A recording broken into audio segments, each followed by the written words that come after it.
She was a Hollywood sex symbol and the most famous blonde in history.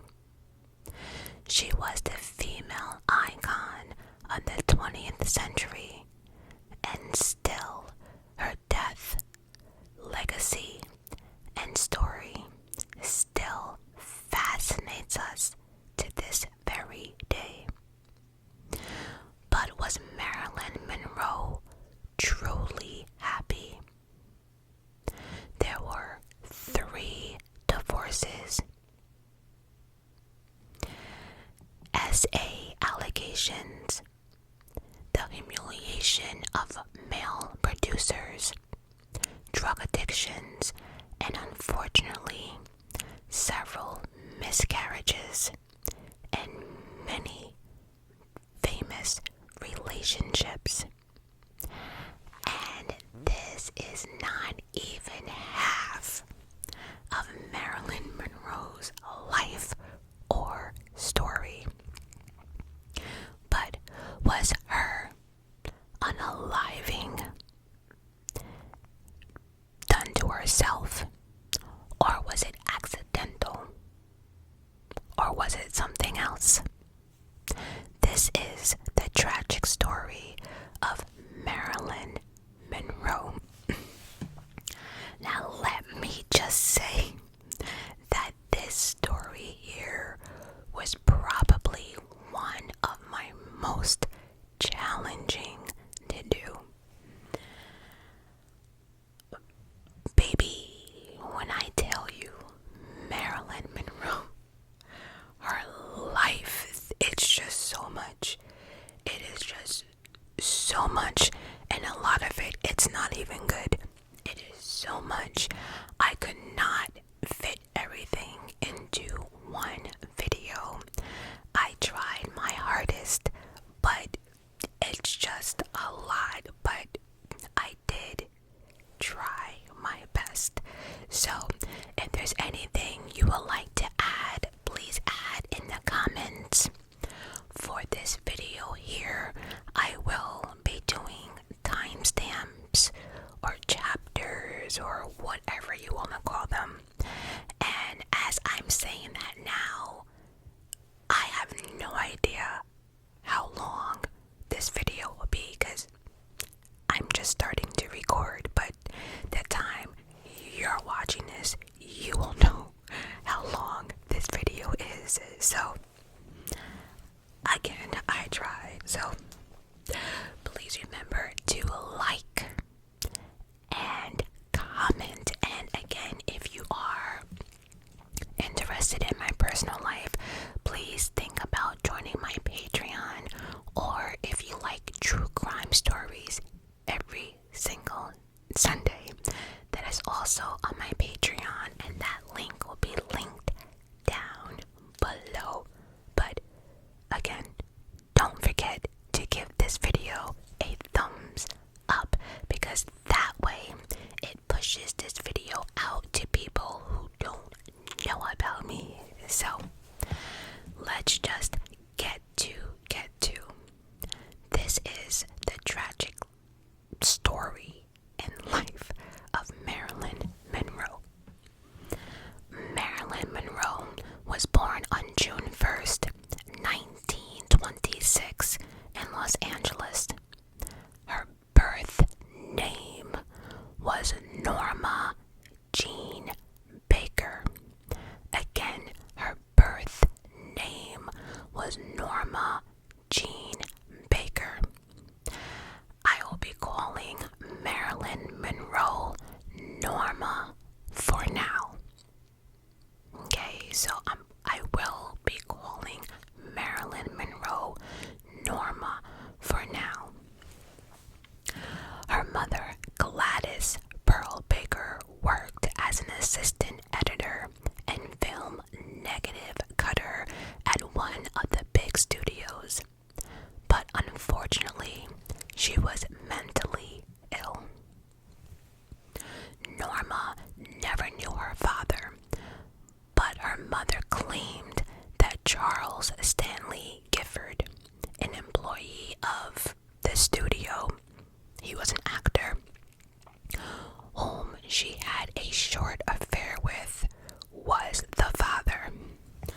Now, I know there were some talks back then that, people didn't know who the daddy was and this and that, but it was actually confirmed in April 2022 through DNA and ancestors and someone's great-great-grandson and all that.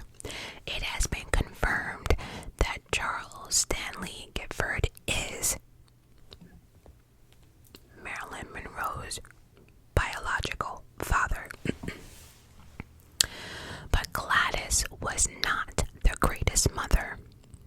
I guess some can cough it up as her not being a good mother due to her mental illness, but I believe it was more than that.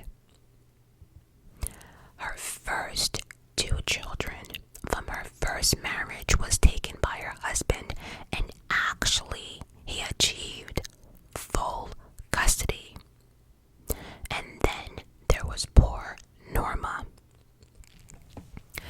Gladys loved to party, and she really did not dedicate her life to her children.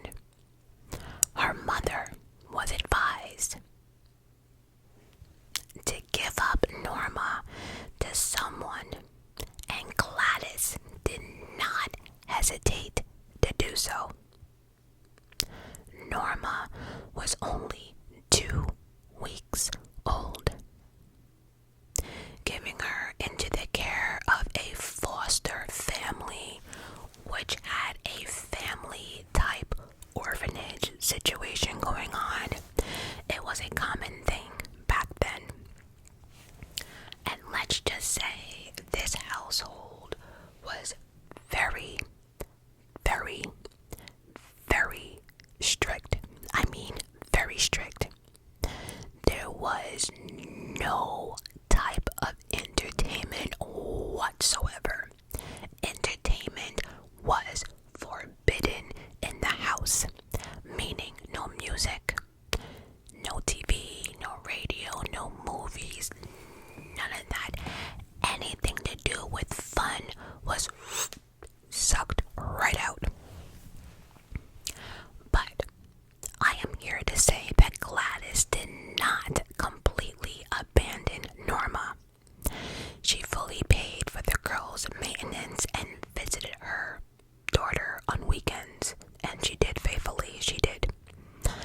Norma, now at the age of 7, her only friend she had was a stray dog by the name of Tippy, which surprisingly she was actually allowed to keep. But Tippy was shot and killed by a neighbor because Tippy would bark too loud. Oh yes, I can't make this shit up. Norma cried for days, and shortly afterwards, Gladys took her daughter to come and live with her. Now, do not get excited because Gladys did not do that to be motherly. It wasn't like a motherly instinct. Absolutely not. Back then, having a small child allowed her to take out a loan for a house. And she wanted a house near the Hollywood Bowl. But in order to get that house, she actually had to raise her daughter herself. So Gladys got the new house, and now Norma is living with her full time. And Gladys was also taking in a couple of actors as guests to improve her financial situation. Although Norma lived with her mother, she was left to her own. At school, the girl quickly fell behind in her grades. She was picked on, bullied, all of it. Gladys was so distracted. raising a child not only by partying, but also by her mental health. So Gladys had a few things going on here, right? She was easily distracted, and again, between partying, not really wanting to be a mother, and then her mental health, it was just not. There was a belief in her family, Gladys's family, that all its members sooner or later went crazy.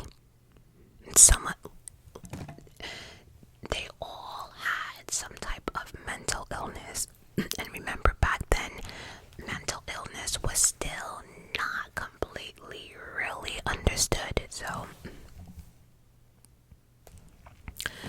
the fact that there was a belief in her family that all members sooner or later went crazy, Gladys was definitely terrified of that curse, and her fear was so strong that it basically took over her life.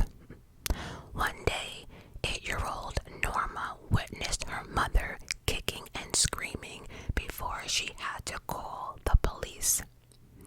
Her mother was taken to a psychiatric clinic where she was diagnosed with paranoid schizophrenia.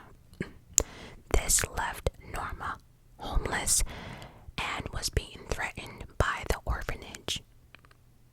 But her mother's best friend, Grace, took custody of Norma.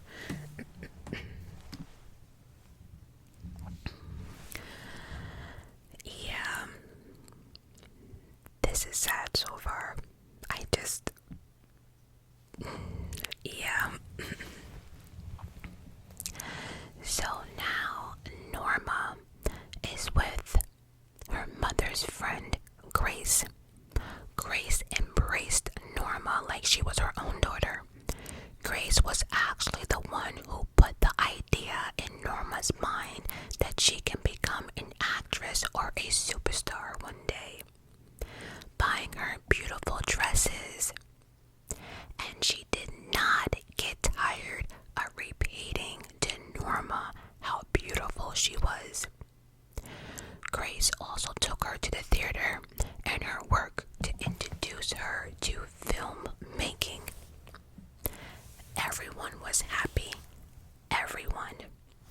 But unfortunately, this did not last. Grace married a man by the name of Erwin, and he had a daughter from his previous marriage. It became a money thing, and eventually Grace was forced by her husband to hand Norma back to an orphanage.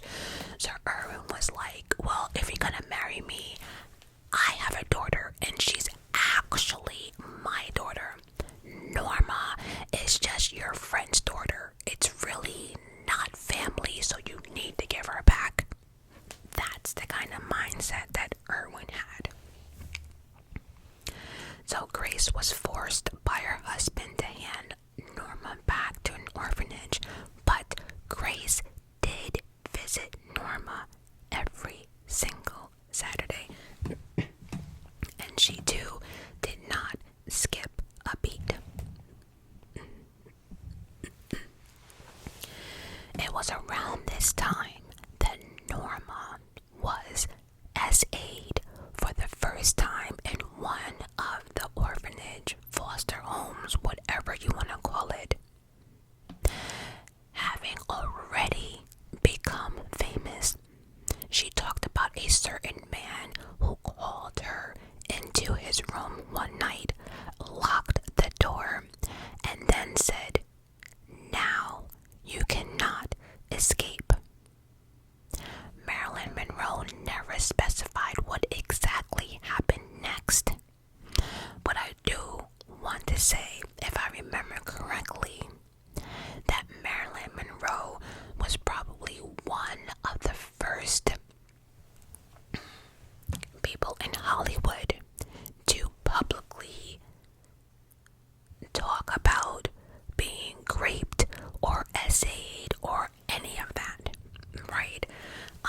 So it took a lot of strength for her to do that.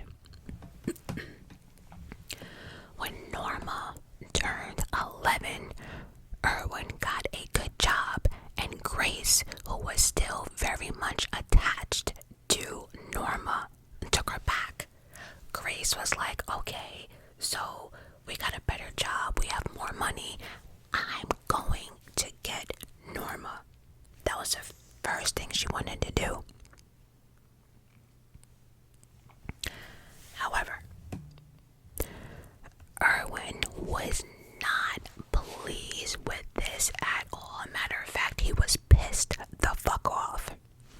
One evening while Grace was at work, Erwin got drunk, burst into Norma's room, and tried to grape her. When Grace found out what happened, she didn't react as Norma expected to. Grace actually blamed Norma for everything, stating that Norma probably provoked the man. This incident actually left Norma with a stutter, which she would try to get rid of for the rest of her life.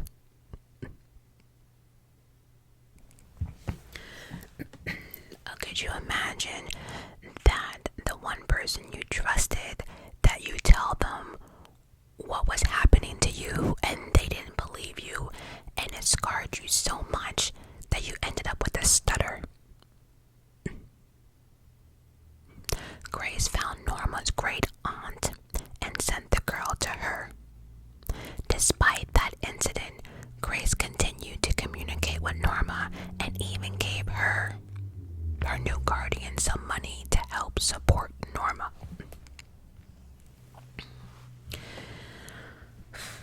In 1938, Norma was allegedly forced into an intimate relationship by her cousin.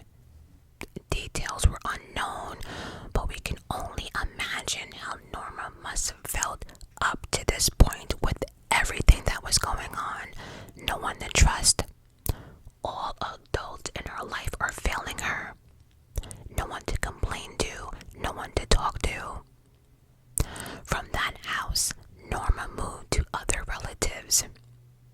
Her getaway was going to the cinema and dreaming that one day she would be on the big screen. She spent a lot of time at the cinema and spent all of her money as well. In her own words, she writes, "Some of my foster families used to send me to the movies to get me out of the house, and there I stayed all day, way into the night, up in the front, there with the screen, so big, as a little kid, all alone, and I absolutely loved it."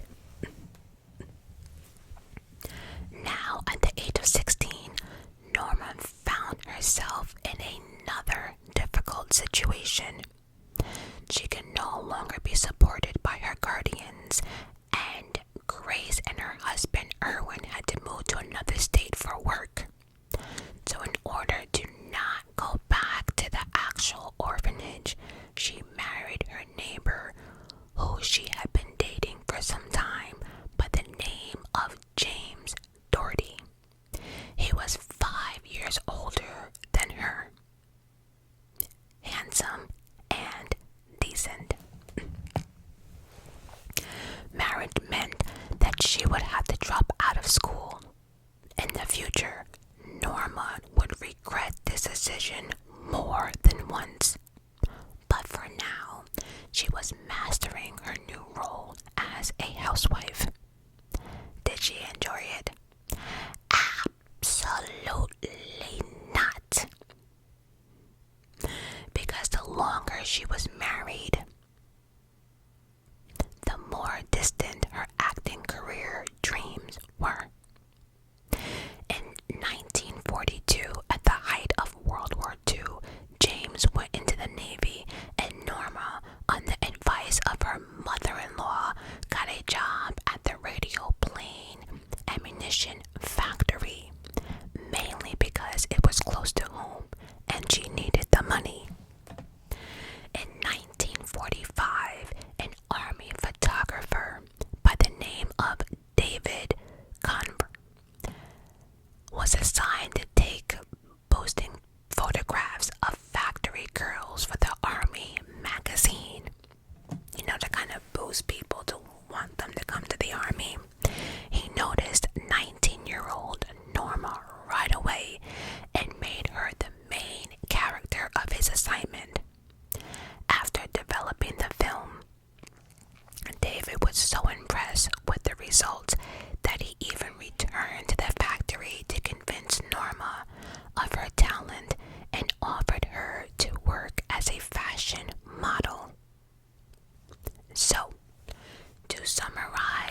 been one, so I don't know. But it's alleged that her manic, depressive grandmother tried to suffocate her with a pillow as a child. She passed through several foster homes where she was very unhappy. It's alleged she was in between 9 to 11 foster homes. And as a child, she was very easily victimized. Norma did not become famous overnight.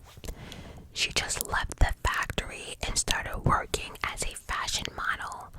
But to be fair, she was just like thousands of other girls in America that had the same dream, that wanted to be on the big screen and wanted to be a big Hollywood star.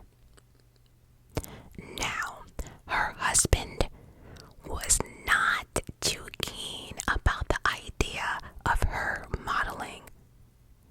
But Norma didn't care. She could not care less.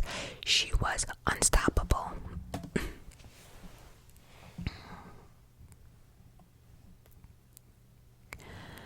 Now, David held a photo shoot for her, after which he helped Norma contract a Blue Book modeling agency in Los Angeles. According to the recollection of the agency owner, began her studies as the weakest. So basically they're saying that, you know what, I remember her. I remember Marilyn Monroe. Oh yeah, she began as the weakest. Like, she couldn't do nothing. She couldn't read. She couldn't do this. She couldn't do that. But then they noticed something about her. They noticed that she worked harder than anyone. She was determined and understood her weaknesses and worked constantly at her weaknesses. And her desire to become better soon began to bear fruit.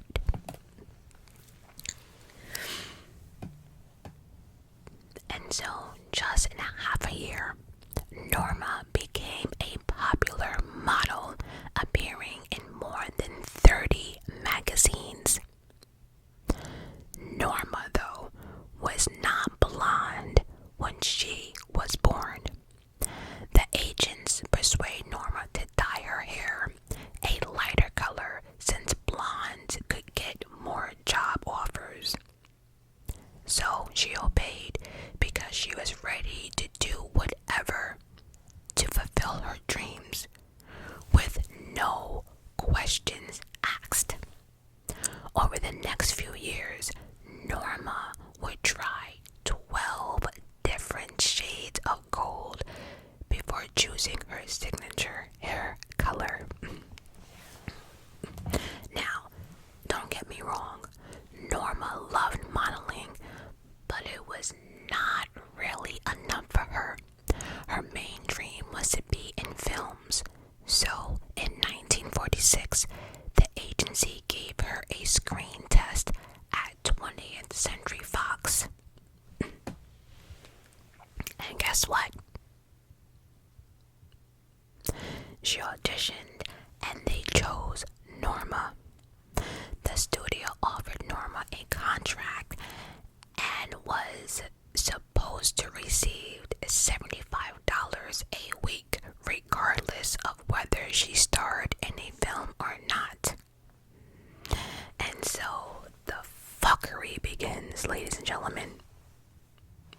Before signing the contract, the head of the studio casting department called Norma to talk. He stated that Norma Jean was not the typical name for a star. Matter of fact, he said it sucked. Her name sucked. It did not take long for Norma to decide on a surname. She took it from her grandmother. The name Monroe. But coming up with the first name was a little bit more difficult than that. They tried many other options, but they soon came up with Maryland. And so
So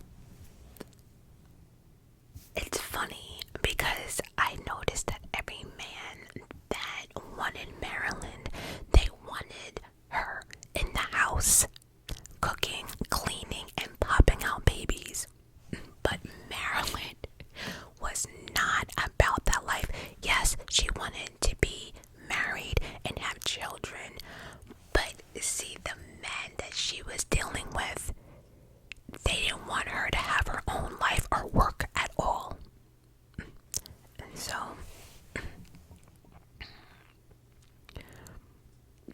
now at this time, yes, Marilyn did have a contract, but it was far from fame.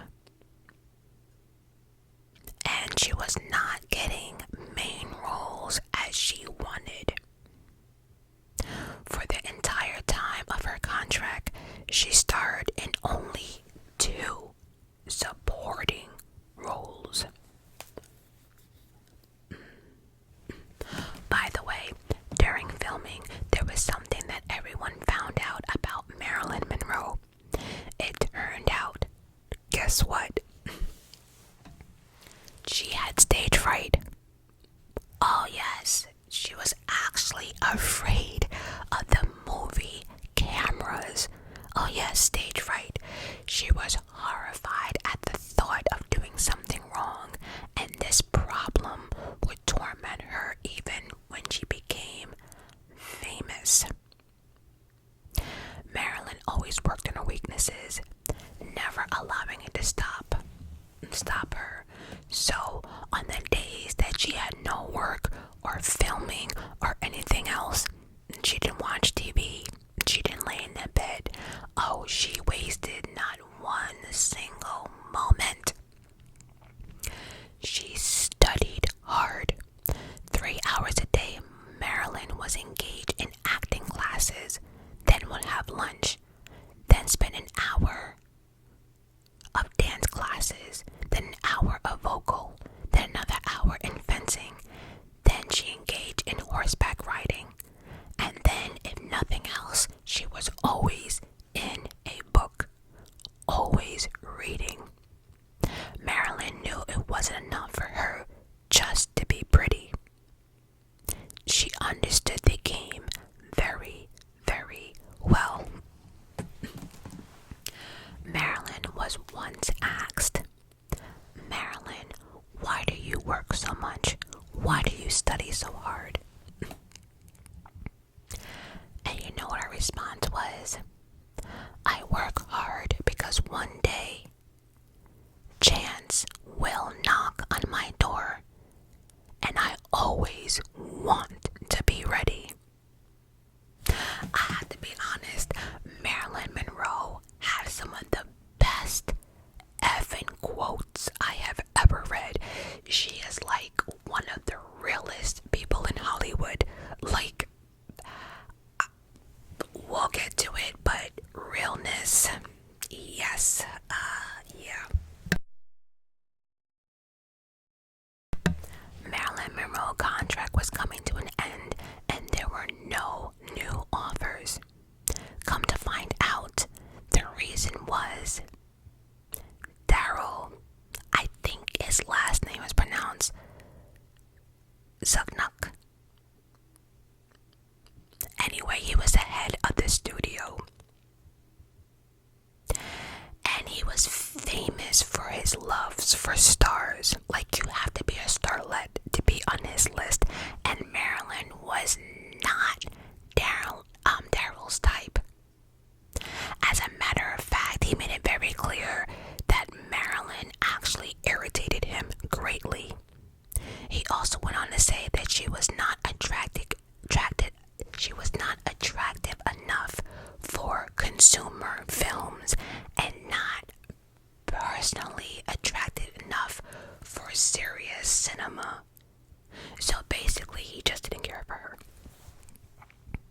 And so in 1947, her contract ended and the studio was not going to renew it. This is when Marilyn realized what she had gotten herself into, the type of industry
cinema, film industry.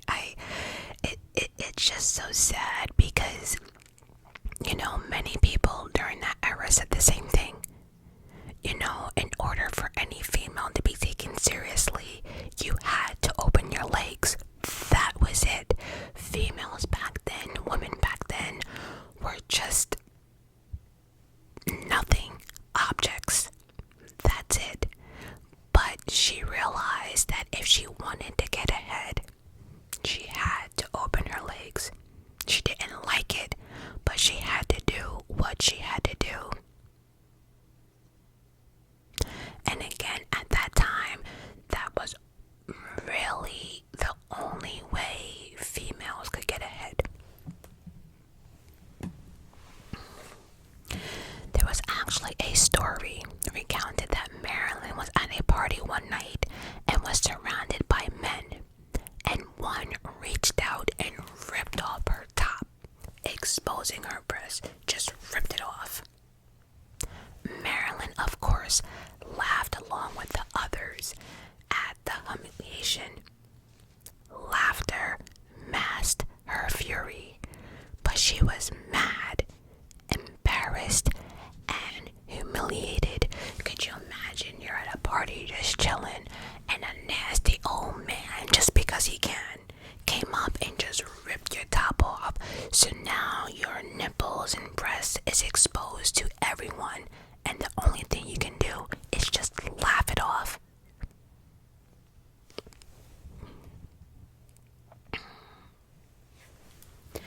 However, Marilyn treated the need to sleep with men as a given, even if it traumatized her. And Marilyn was very open about it. She would simply say, "Yes, I slept with that producer. Everyone did it. If you refuse, another girl is waiting outside the door who will do it." You know that term they always say, what you won't do, the next bitch will. There you go. So she eventually turned her femininity into a tool to achieve goals and a weapon to fight by the rules that were made by men. Let that shit sink in. Then further goes on to say, "I don't mind living in a man's world as long as I can be a woman in it."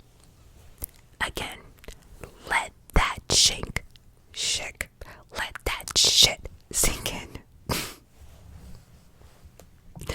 At 19, she's only 19. At 19, at a Hollywood party, Marilyn meets producer Joseph Chesnack and becomes his mistress. Yes, I said mistress. I know. And at the time, this nasty old man, he was 70. Marilyn was 19. Marilyn constantly accompanied him to various events and even moved into his guest home. Now, I guess some can cough up Joseph as being another asshole with money. I'm not even sure if I can cough it up too. I don't know if he liked her, loved her. I'm not sure. Yeah, I'm gonna go with I don't think he even cared for her, because at parties, he often gave Marilyn to his rich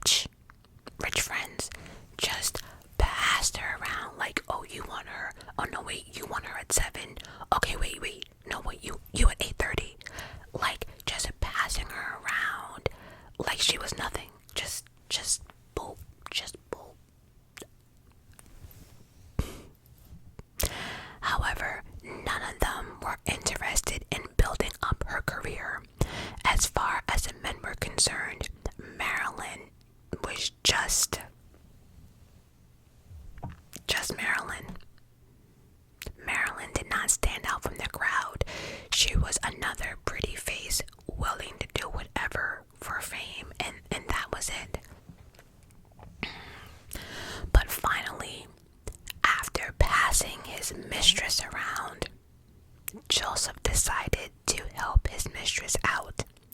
And then in 1948, Marilyn Monroe signed a 6-month contract with Columbia Pictures.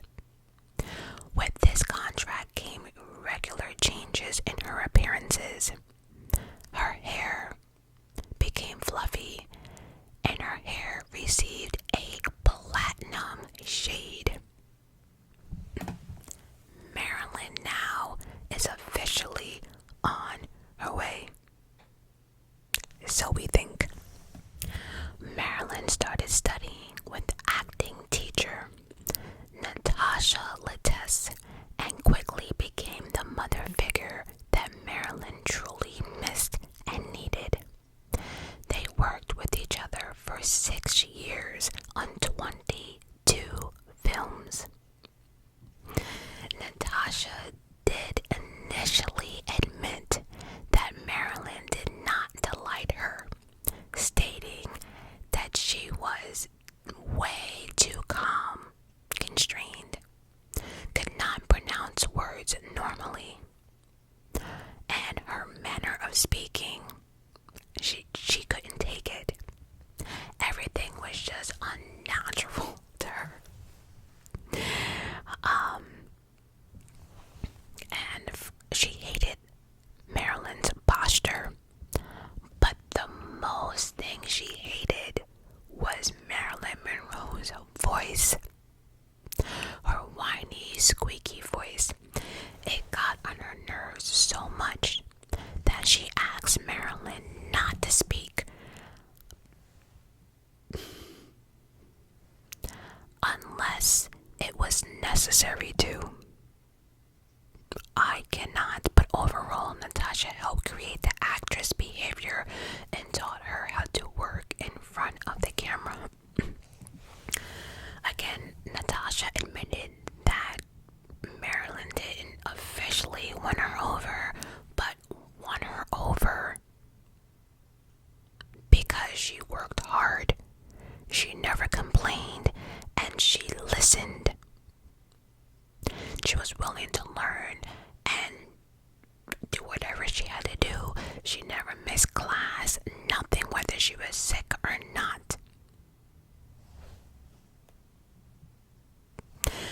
It's also said that Natasha taught Marilyn how to speak in a whisper to help with her stuttering situation. Now, some may also read that a speech therapist taught Marilyn how to talk, or it could have been Natasha, but her baby voice, her breathly, just how she talks, was for her to overcome her stuttering. And wherever she was taught that, it worked. So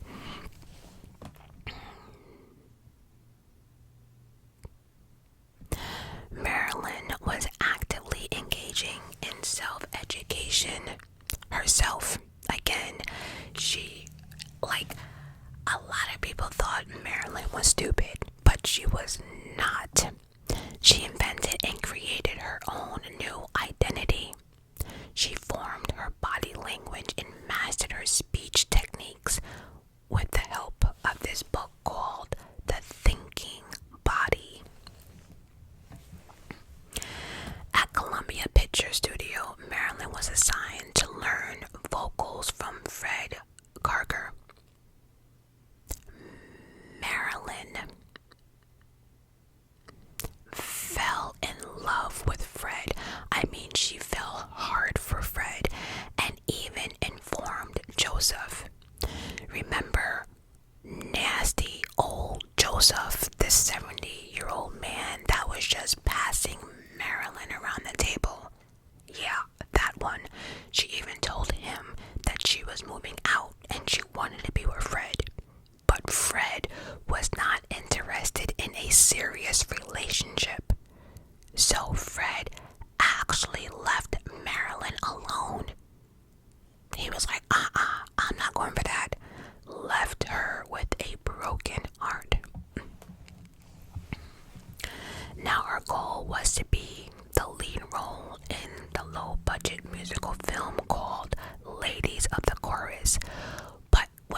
was released in 1948, the film was not a success, and the studio did not renew Marilyn's contract, leaving her without work again. She was forced to return to those horrible Hollywood parties with those filthy, old, nasty men. But she realized without the protection of that old, nasty man, that 70-year-old that was passing her around the table, yeah, that one, she knew she was completely defenseless without him. And unfortunately, once again, without her consent, she was grabbed by two men, and the third tried to grape her. She did get away, but this made her even more broken, humiliated, and worst of all, broke. By 1949, things were so bad that Marilyn was behind in her rent and car payment. This is where she accidentally met the photographer Tom Kelly. He offered her to participate in a photo shoot for $50, but the shoot would be of Marilyn completely naked. Marilyn understood by making this decision, it could cause her a lot of problems for her in the future and in the Hollywood world. But she needed the money and was about to be homeless and carless. And so $50 was $50. So after 2 days of thinking about it, Marilyn agreed. She did the shoot. The shoot took 2 hours. She took her $50 and left and went about her business, just kind of forgetting about it. Then we're introduced. Well, remember that shoot. We'll get back to it. But then we're introduced to Johnny Hyde, the vice president of an acting agency. And when I say he fell in love with Marilyn instantly, oh, Johnny Hyde fell hard for Marilyn, and his goal was to make her a superstar. He helped Marilyn do a nose job, as well as several other operations. Now, the operations keep claiming to change her bite. I don't know if that was like teeth-wise or I don't know, but she had some other cosmetical stuff done.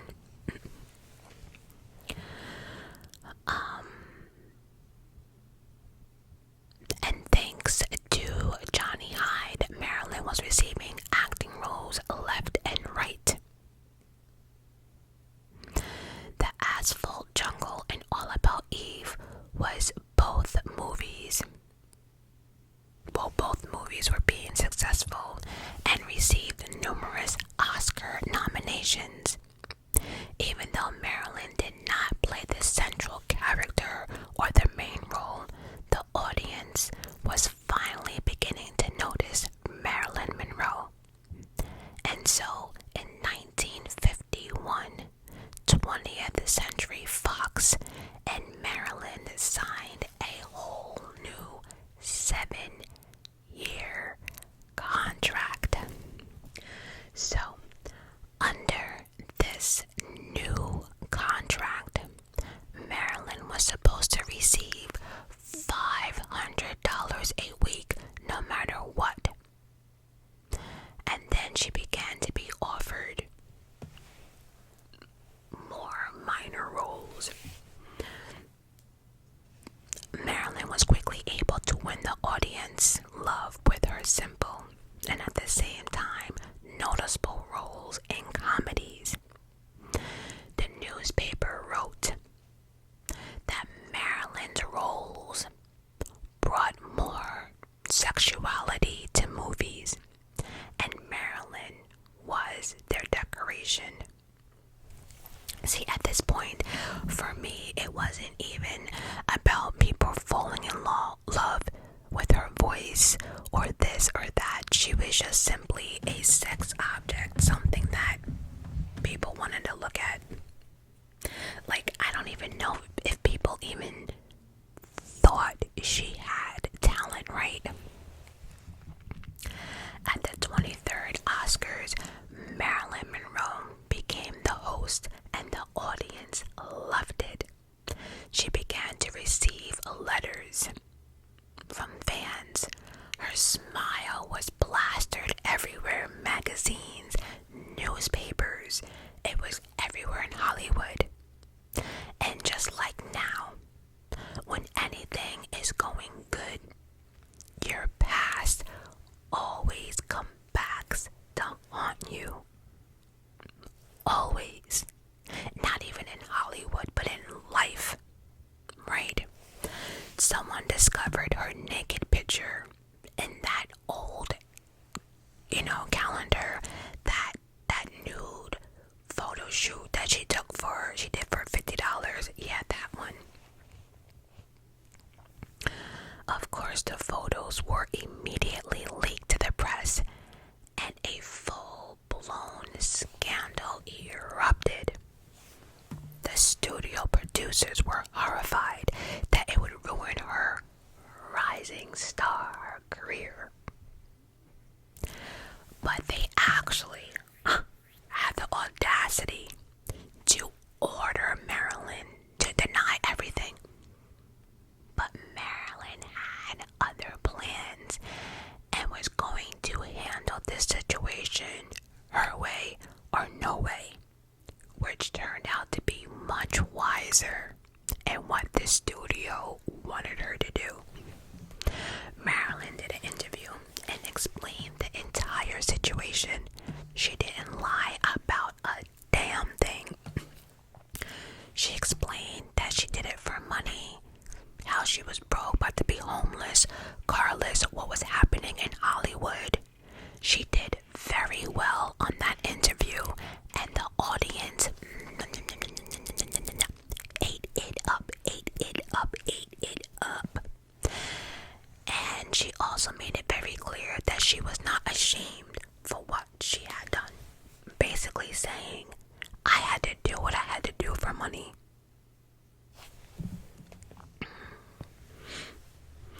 In 1953,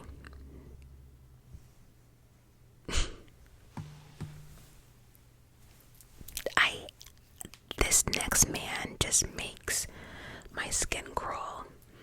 In 1953, that nasty old man by the name of Hugh Hefner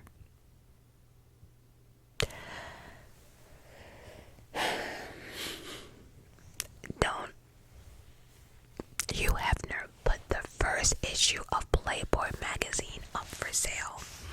One of those nude photos of Marilyn Monroe was on the first spread. Hugh Hefner bought her pictures for $500, but Marilyn Monroe herself received absolutely nothing for the publication. Remember, she only got $50, right? And then that guy sold it to Hugh Hefner for $500, and then Hugh Hefner went ahead and put her in the catalog or calendar or whatever and got millions, and all Marilyn got was $50. Nothing for publications, nothing at all. Hugh Hefner also did not thank her in person, which he later regrets in life. Also admitting that Marilyn's picture is what made him who he was today. Well, he's gone, but you get it. And I just want to sit here and tell you that Hugh Hefner was actually obsessed with Marilyn Monroe. Like, obsessed. Do you know he bought the plot, the wall, the crypt, whatever you want to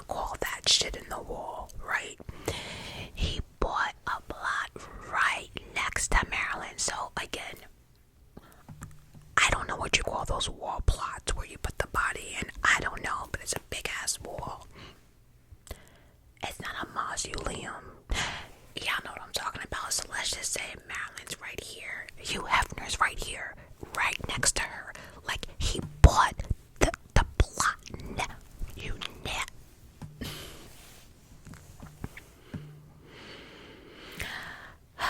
Hugh Hefner bought the plot, the wall, whatever, right next to her, so he can be buried next to her, so that they could be together in the afterlife.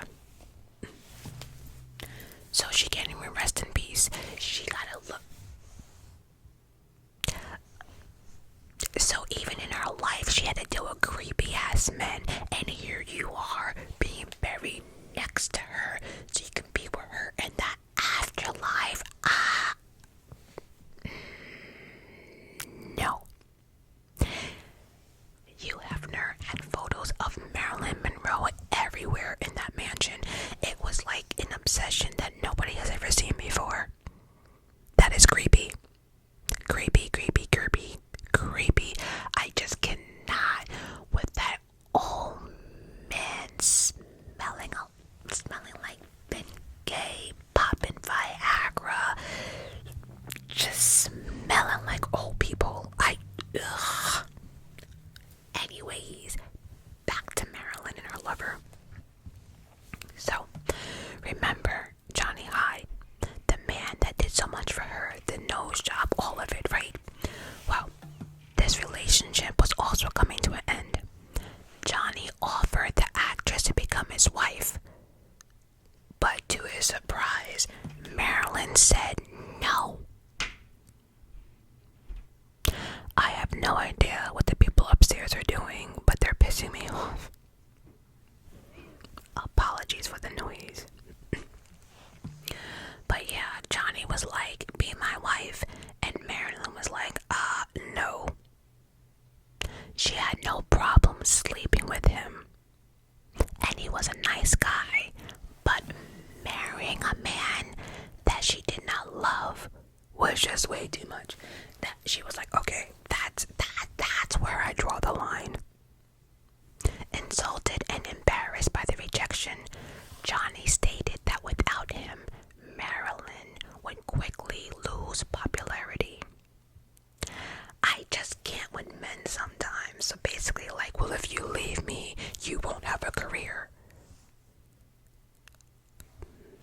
Okay. But Marilyn did not give up. She was adamant to become something and somebody.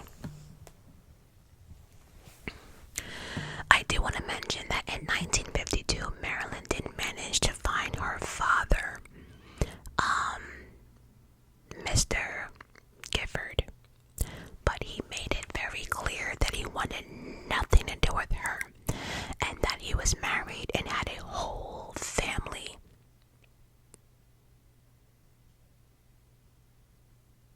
The fact that a man has the balls to say that to his daughter, whether you didn't know her or not, but just the fact of saying, I don't want you, I have a whole family, leave me alone.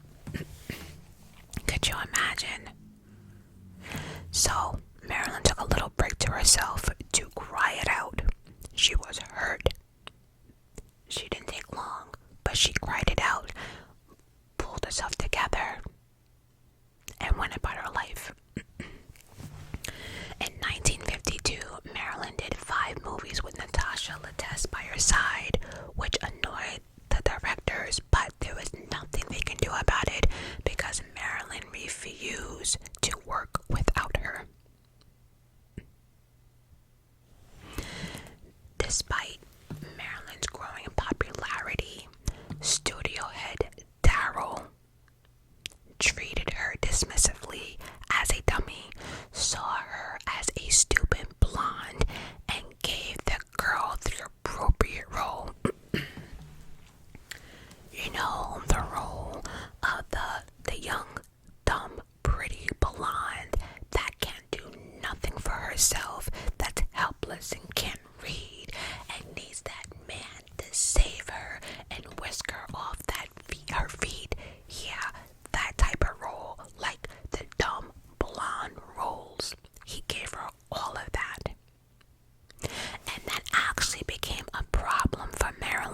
because see, the audience could not tell the difference between on-screen Marilyn and her real life personality, right? So everyone just thought she was really a dumb blonde. In real life, everyone thought that she was stupid.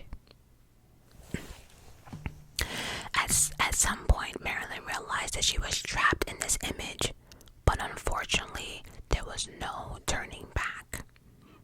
This is what it was, and there was nothing she can do about it.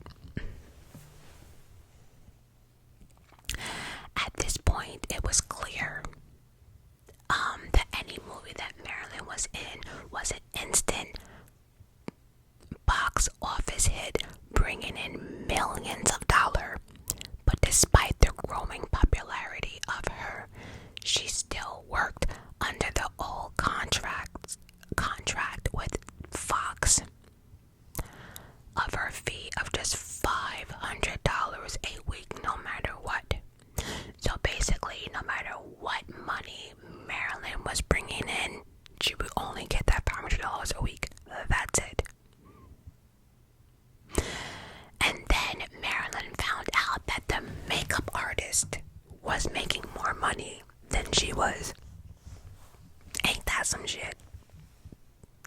Marilyn found out she got a role in the movie called Gentlemen Prefer Blondes. While working on film, she got her own dressing room for the first time, which means an increase in popularity and status. You would think that would make Marilyn happy, but no, it just became more difficult. In interviews, she always admitted on how unhappy she was. She always felt she wasn't good enough. She definitely had more to prove, and she was terrified about making any type of mistakes. She didn't want to give anyone any type of reason to fire her, to not sign her contract. Like, she just was terrified of like the tabloids running something bad about her, or she just knew that if she messed up, there was someone outside that door ready to, run in and take her position.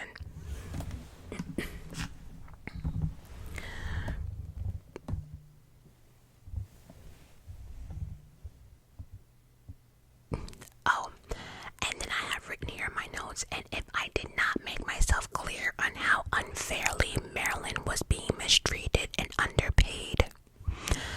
On set of Gentleman Prefers Blonde, she worked with the actress by the name of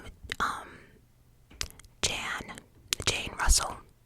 The two got along, but Marilyn did admit that she was offended that she earned $200,000 for her role, and Marilyn, because of an unsuccessful contract, only received $500 a week, no matter what.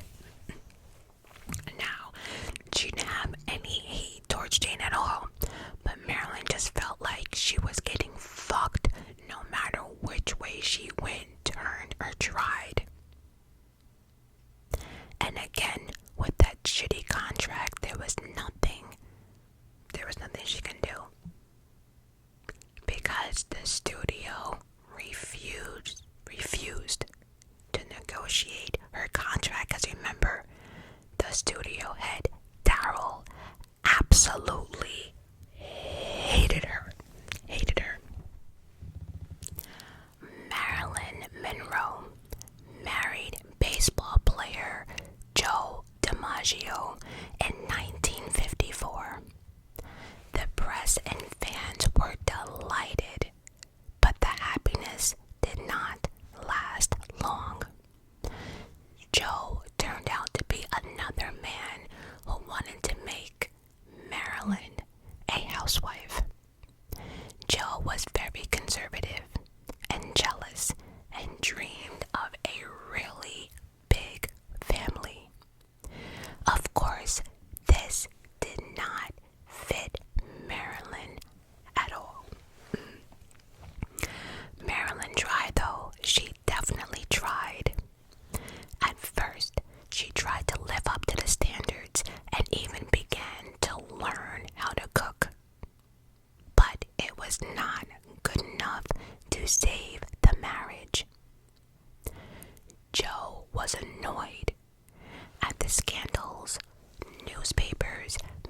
magazines that accompanied the actress and her status as a sex symbol. So, some might wonder, why in the hell did Marilyn marry Joe in the first place?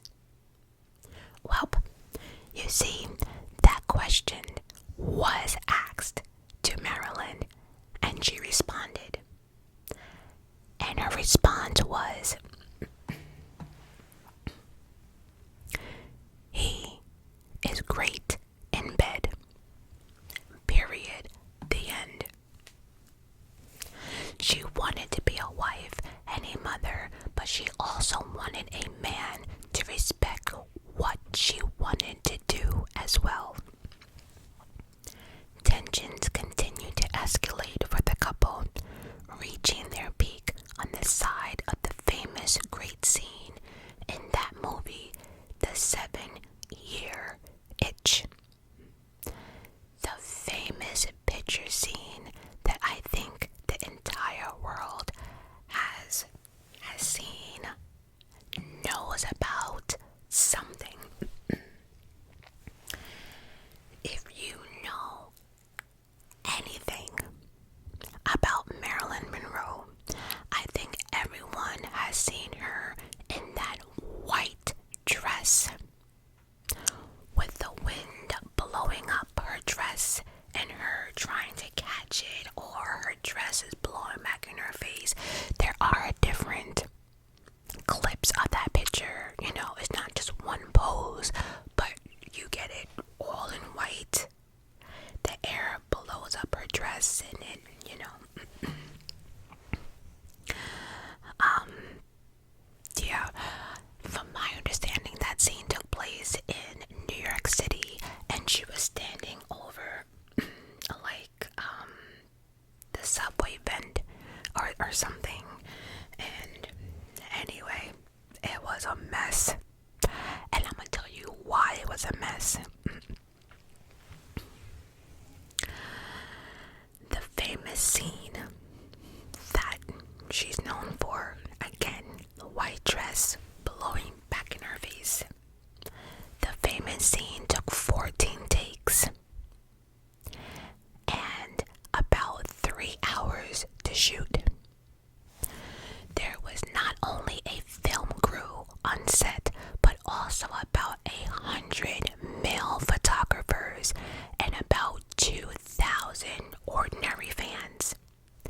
Every time the actress skirt went up in the air, the crowd literally exploded, clapped, just all of it, whistled, all of it of excitement. And of course, this scene happened to be the one time that her husband Joe decided to come on set with her. It had to be that one scene. Oh yes. And as everyone can imagine, Joe was not happy.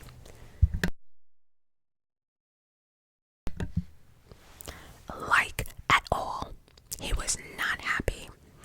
Many on set recall Joe looking like he had the look of death.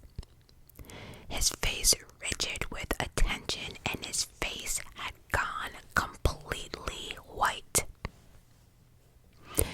If you didn't know, Marilyn was wearing 2 pairs of white underwear, so no one was able to see her goody goods.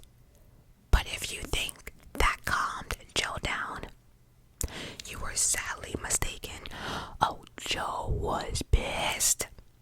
Later that night, guests at the hotel where Joe and Marilyn were staying, they were awoken by angry screams coming from their room. It was alleged that Joe raised his hand to Marilyn, and the next day she returned to the set with bruises on her hands, which had been covered with makeup. Soon afterwards, Marilyn filed for divorce due to mental abuse. The marriage only lasted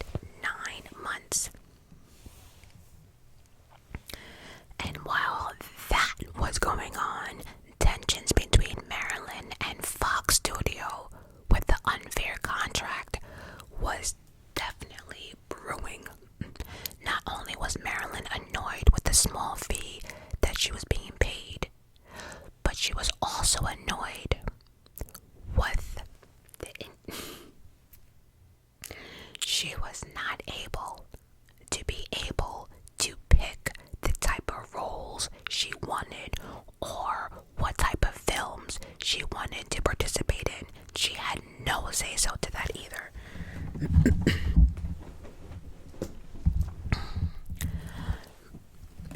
Finally, the conflict between the studio and Marilyn led her to being suspended from work. However, she did not allow them to walk all over her. She left Hollywood and went to New York, where she founded her own production company with photographer Milton Green. Her move shocked everyone in the industry because, see, here's the thing, Marilyn was not that type of person that, like, you can say whatever and she'd be like, okay, master, no, she's like, okay, you want to play around, cool, suspend me, I'm out. She was the only person that ever spoke her mind. She was the only person who went on to interviews and spoke, saying, no, I'm treated unfairly. No, I slept with everybody. Yeah, I did. Right? So she was just changing the tune already in Hollywood.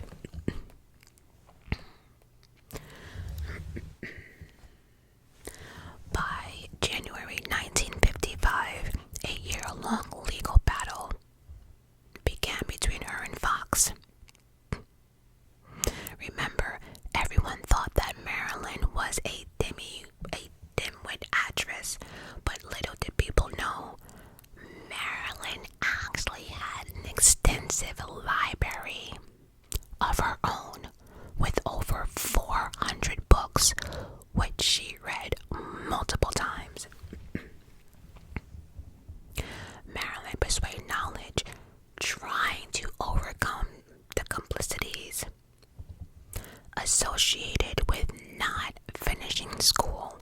So, that always haunted her. And the fact that once people thought that she didn't finish school, again, it went with her on-screen appearance. Dumb blonde, right, who can't read or anything like that. But baby, Marilyn was a smart cookie. And so, she actually enrolled herself into evening classes. She took art and literature at the University of California in Los Angeles. But again, everyone thought that Marilyn was just dumb.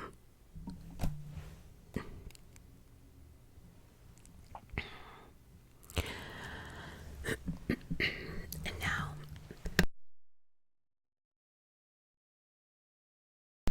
excuse me, I do want to mention that her acting coach, right, Natasha, I don't know what happened, but to this day, nobody knows the fallout between Marilyn and her acting coach, Natasha. But in 1958, Natasha was diagnosed with cancer. She would try to contact Marilyn to ask for help, and even came to a New York house. But Marilyn would not let her in. I don't know. Nobody knows. In 1955, Marilyn Monroe and Fox Studios signed a new 7-year contract. Marilyn was promised $400,000 for participating in 4 films and was given the right to choose projects. The studio actually admitted that cooperating with Marilyn was more profitable for them than litigations.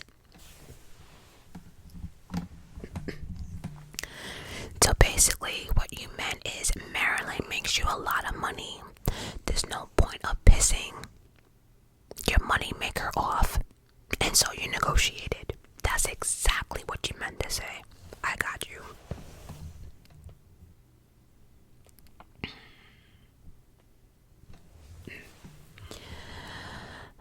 At that time, Marilyn was the only star who challenged the big Hollywood bosses and won. Under her new contract, her first major role was a film called Bus Stop. The role was iconic from Marilyn as she became one of her first dramatic roles in her career as an actress. She wasn't playing the dumb blonde. And she even got her Golden Globe nomination. I do want to mention that Marilyn Monroe did win an award. I don't remember which one, but she was recognized for some of the stuff she's done, and even being nominated for a Golden Globe, right? And so finally she got a complex, multi-faced character, which Marilyn skillfully managed to embody on screen. She slayed that role, okay? During her divorce from Joe DiMaggio, Marilyn had a relationship with Arthur Miller. Arthur was an intellect, a recognized playwright and prize winner. Arthur was like Marilyn's previous men. Marilyn fell in love, and for real this time, right? She was excited that Arthur saw her not only as a sex symbol, but also as an actual person. She finally had someone that she can talk to about anything. Marilyn once said, "I love him, and he is the only person, human being, I have ever known that I could love, not only as a man to which I'm attracted to, practically out of my senses, but he is the only person that I trust as much as myself." Arthur gave her this sense of security that Marilyn longed for. Their relationship was in the spotlight because of Marilyn's status and FBI surveillance of Arthur. He was accused of belonging to the Communist Party. Afraid the relationship would hurt Marilyn's career, management demanded that she ended the relationship. They demanded, but Marilyn refused. She was like, not my man. During one of the committees, Arthur told the press that he had applied for a passport for a woman he would soon be his wife.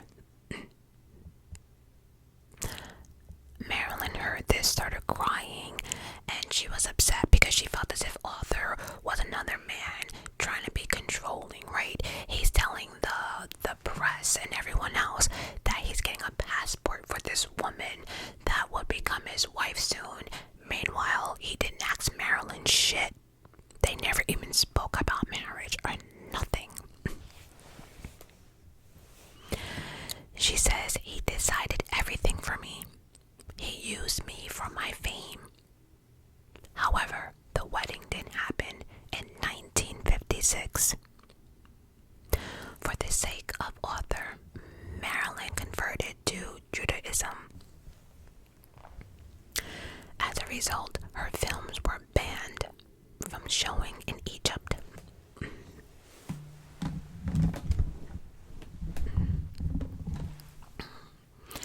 This part,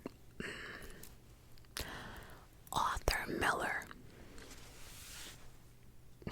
unexpectedly and painfully hurt Marilyn. One day, Marilyn found her husband's notes on the table in which, as he claimed, were sketches for his new character. However, Marilyn was easily guessed in the character, and she was presented not in the best light. This is when Arthur expressed disappointment in their marriage and criticized his wife, confessing that sometimes he was ashamed of her in front of his friends. This, of course, broke in her heart, but she still loved Arthur and hoped that the marriage would survive. As her marriage struggled, so did Marilyn's psychological state. She writes, "I'm depressed with my whole life since I first remember," she wrote in her diary. Marilyn began to suffer from insomnia and took various barbiturates to help her sleep and drugs to keep her awake. It was an ongoing cycle along with alcohol. So, and think about it, right? If someone like Marilyn on this status had insomnia, right, that means you need a shitload of sleeping pills to go to sleep. Which means what? In the morning, you have a hard time getting up. And then if they do get you up, you are so groggy and out of it because you took a shitload of sleeping pills the night before. Now you need a whole bunch of uppers to keep you up so you can work all day. But now you have all these uppers. Now you have insomnia and can't sleep. So what do? You take a shitload of sleeping pills again, and it's just an ongoing cycle. And then, of course, including with alcohol. Marilyn dreamed of having children with her husband, Arthur. In September 1956, she had an ectopic pregnancy, and Marilyn blamed herself for this since she abused pills and alcohol. After this, Marilyn took a break and devoted herself to her family and studies, but unfortunately, her relationship with her husband deteriorated. In her diary around this time, she writes, "I think I am very lonely. My mind jumps. I see myself in the mirror now, brow furrowed. If I lean close, I'll see what? I don't know. Tension, sadness, disappointment. My eyes look dull, cheek flushed with caterpillars that look like rivers on maps. Hair lying like snakes.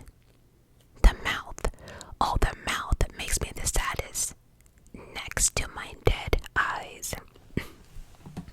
And this is just sad on how Marilyn saw herself. At this point, with everything going on with Marilyn, she was not only hours late for work, but due to the numerous pills, her memory deteriorated. So at times, the actress needed to do about 80 takes to say one simple line. She was always late on set, and I mean hours late, and this behavior pushed production back. They couldn't get films finished. It was a lot. It was a whole lot of. I should also mention that her drug use was so bad that at times production had to do her makeup while she was sleeping. So could you imagine, you get her to the set, but she's so full of sleeping pills that they're waiting for the uppers to kick in that they had to do her makeup while she was out of it, holding her face like this, doing her, because she was so out of it, just full of pills. Work, stressed. Scandals led Marilyn to have another miscarriage in December 1958. Grieving another loss,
$75,000 and appeared on the cover of Life magazine.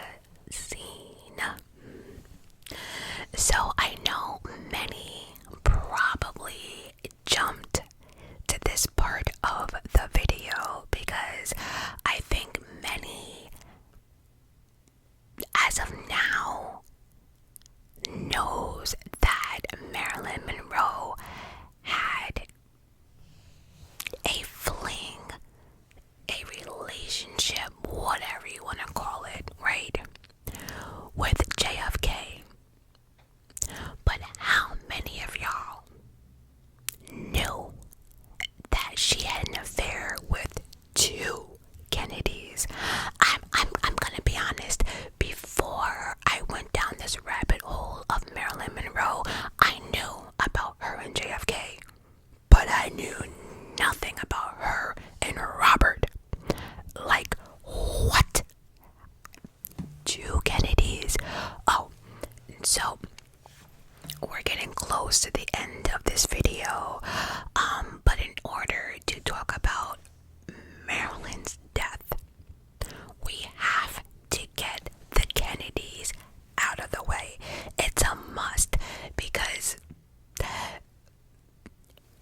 you'll see, if anyone clicks anywhere on this video, it'll be from this point in the video on. I promise you. So, the Kennedys, yes. Now, I do not have specific dates on when she dated JFK first, because remember, he was the president, and back then the media was not so quick on writing about the president's affairs, right? It's not like 2024 and social media today. Oh, the moment they get a picture today, oh, you're done, right? But back then, they were still trying to be respectful. So, different articles, different people covering the story will give you different dates. I don't know, but I am comfortable with saying that I think they started dating towards the end of her marriage with Arthur Miller. So I would say like 1961-ish. I don't know. But it was quite clear after Marilyn Monroe did that happy birthday shout out song, whatever you want to call it, to the president, and that nude colored dress. Listen, first of all, you can find that happy birthday clip of Marilyn Monroe singing it to JFK. It's special. It's special. It doesn't paint Marilyn in a good light. It's clear you can change my mind on this. It's clear she was on something, whether it was alcohol, pills, or both. Something, right? This was her downfall, and I think the whole world saw it. It was like, even watching it now, you don't want to watch. You're just so embarrassed. You're so embarrassed. But many people say it was like Marilyn Monroe was making love on the mic while singing Happy Birthday. And that's when a lot of people started speculating. But let's talk about it. So, Santa Monica Beach is where Marilyn often went to secretly meet with the president JFK and later his brother Robert, who at the time was the attorney general. Just making that clear. So from my understanding, the Kennedys, they had a brother-in-law by the name of Peter Lawford. Actually had a house on the beachfront or something like that, I don't know, in the late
And she did this shit in front of 40 million people.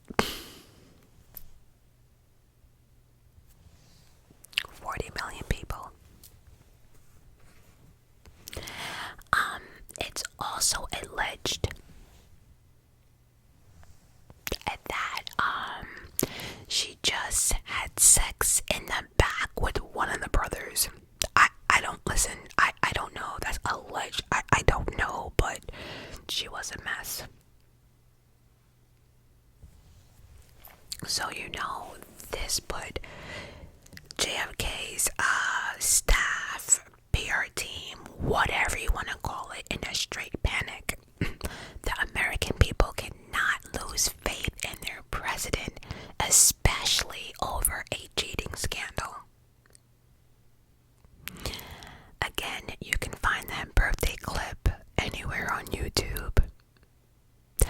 But again, it also shows you her mindset. No one can look at that clip and tell me that Marilyn was sober. But again, she thought it was a big joke, but it was not, because right after that, JFK was like, oh hell no, and ditched her big time. Didn't even think twice. Again, Jackie was not in the White House, but he was like, my wife can't come home to this shit. Like, So, nope. Marilyn got involved with the most powerful family in the country, and now she's becoming a problem. Which is why a lot of people believe that the Kennedys might have something to do with her death. But we're going to get to that in a few. You don't want to miss that part. I promise you. So, moving forward. Marilyn has become a ticking time bomb, and it drew the attention of JFK's political opponents to the affair. The FBI bugs the love nest of the president and his mistress, right? Reason for this could fuel impeachment proceedings, and that's exactly what many people wanted, especially the Republicans, since JFK represented the Democrats. And so the Republicans did not want one Democrat running anything. Does it sound familiar? Does that sound familiar? That the Republicans don't want... Okay. Anyways, so there was this private investigator by the name of J. Edgar Hoover. And he was one responsible for listening or eavesdropping on the pillow talk between JFK and Marilyn. And then Robert Kennedy and Marilyn. And like everyone else, he started talking. He was able to pick up intimate conversations between the two. Activities in the bedroom. Just a whole lot of. So from many, it was a national security threat in the hands of a pill addict sex symbol. Their words, not mine.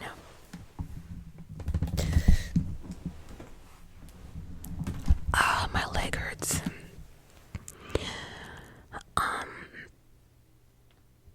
And this is a perfect time for me to let you know that J. Edgar Hoover absolutely hated JFK. I mean, hated. He hated him so bad, only because he was a Democrat. That's it, though. He had nothing else, right? The Republicans did not want a Democrat in office. Sound familiar? So they were willing to do whatever, right? So So again, J. Edgar had the job of listening in, listen to the pillow talk, all of it. So we do know that. So I know a lot of people don't know if the JFK or Marilyn relationship was true, but it's been confirmed in many different places, the tapes of this, to that it was true. The CIA and the mafia are also interested in the Kennedy's brother love affair because they also want him out. So they hire their own private investigator to actually bug Marilyn's house. So not only are they bugging the president's love nest and everything else, they're now entering Marilyn's house. The CIA and the mafia. And I do have written down here again, I do want to mention that it has been confirmed that there are multiple people who heard these tapes that were bugged in Marilyn's house. So it's not like just rumors and hearsay. But let me make myself clear. But just like the recordings of JFK and Marilyn have mysteriously disappeared. Any tapes that was heard between Marilyn and JFK went missing. Any tapes with Robert and Marilyn went missing. Any recordings of the Kennedys and Marilyn Monroe went missing mysteriously. Just gone.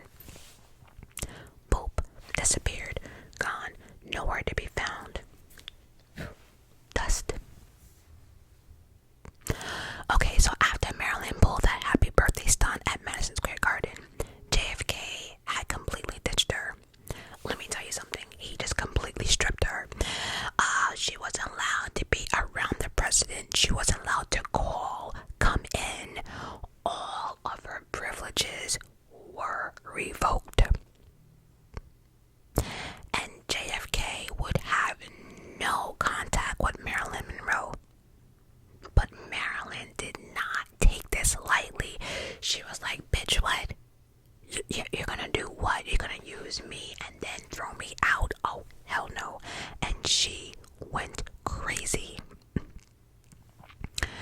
She started losing her cool, and she was actually making or hinting that she would go to the press about what was going on. So, to calm her down, JFK asked his brother Bobby or Robert Kennedy to go over there and tell her to stop. Reason her. Tell her something. Do whatever you have to do. But calm her down.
was juicy as hell.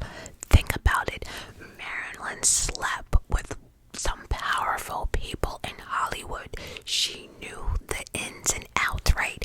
And then the president, that book, and we know where that book is. We're gonna get to that in a minute. But that book, baby, that book is did JFK wear boxers? Oh, was he a tidy whitey type of person? That type of info we need. But anyways,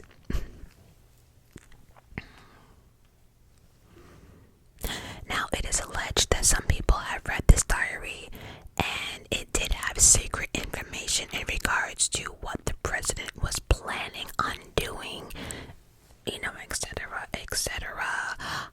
Things that JFK spoken to her about in regards to retaliation or whatever. All that stuff was supposedly written down in this book.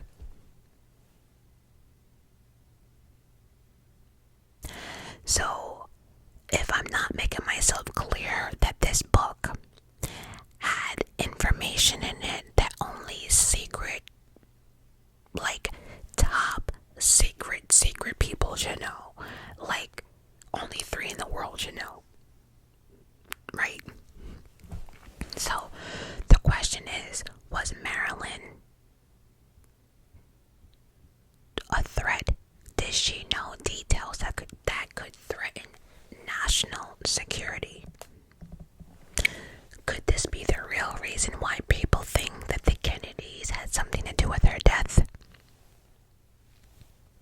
So when Robert Kennedy wanted to end the relationship because things were getting out of control, that's when Marilyn started making threats. She threatened to come out with everything. She was going to the media, and she was talking about holding a press conference the Monday after she died. And she was going to spill everything. And girl, let me tell you something. She had dates. She had receipts. She knew it all. And she was going to spill. And you know what's even more fucked up? Marilyn knew people would listen. She knew people would listen. So again, allegedly on these tapes, it was her that Robert Kennedy has said to have been at her house that afternoon demanding that she hand over this diary, and that led to a heated argument with Marilyn screaming, "Get the hell out of my house." She knew too much. She threatened a lot. She threatened a lot to go to the press. But do we know if she would actually have gone through with it? I don't know, because it seemed as if Robert Kennedy was her true love, but then a woman scorned or hurt, and the fact that every man in her life has, I guess, actually let her down. I don't know. I personally don't think she would go through with it, but we will never know. But there's one thing we know for sure, that the Kennedys could not risk that book getting out. They could not risk Marilyn going to a journalist, a press, anything.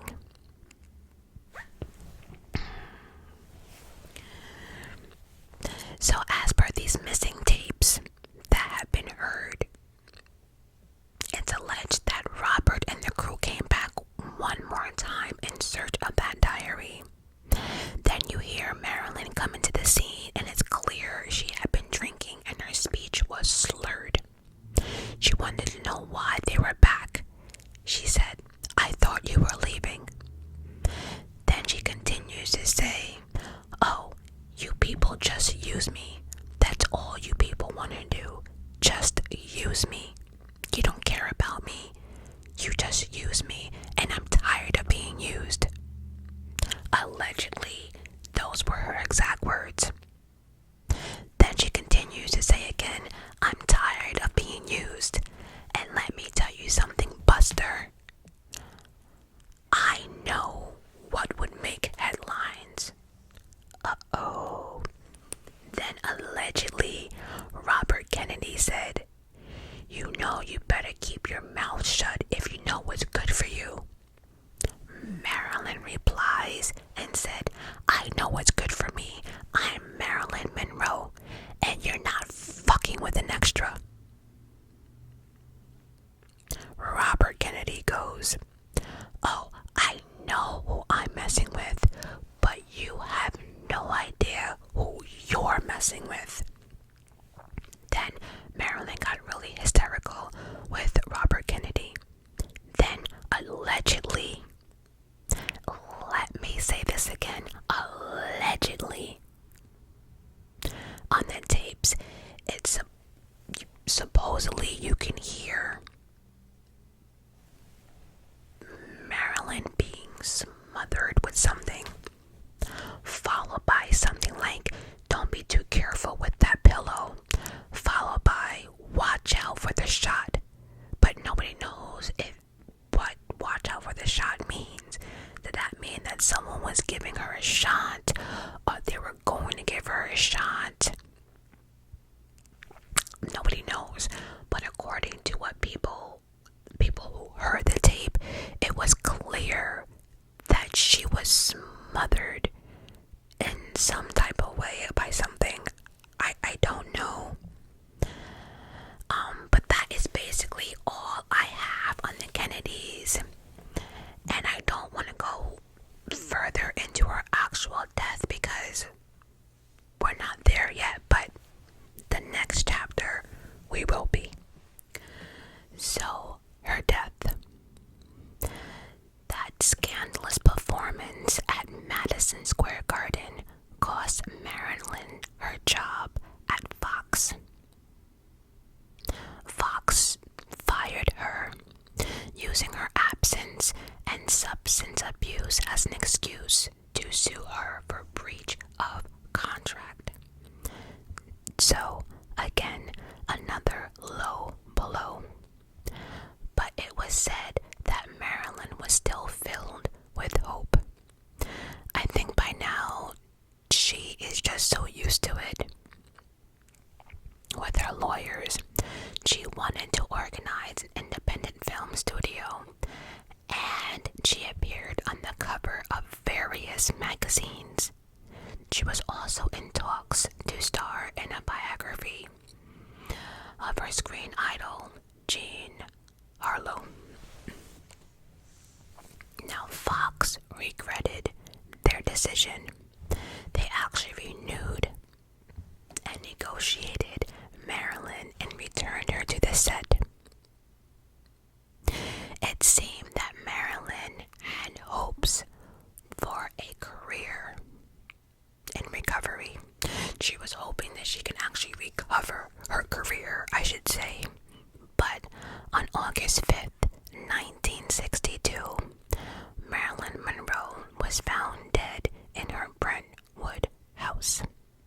She passed away due to acute barbiturate poisoning. The official version was that Marilyn committed suicide. Probable suicide is on her death certificate. And in her bedroom, they found many empty bottles of pills that she had been prescribed a few days earlier. And according to the pill bottle, she was supposed to take one at night, just one. Many other medicine bottles were found on the bedside table. To this day, biographers, fans, journalists are all still wondering what happened on that fateful night. Some suspect that she was likely killed by one of the Kennedys, but many do not believe that this was suicide. And you know, the last part of this video will be the conspiracy theory of her death, but on that day, the world lost one of the most brilliant and underestimated personalities of the 20th century. She was only 36 years old. Marilyn was was buried in the Westwood Village Memorial Park Cemetery. The ceremony was organized by Joe DiMaggio and her relatives. The funeral was only attended by relatives only, but hundreds of specters and fans wanted to say goodbye, so they all gathered around the cemetery. You know, I think it is really thoughtful when fans do that respectfully, you know. For the next 20 years, Joe DiMaggio sent a half a dozen red roses 3 times a week to Marilyn's crypt until he died.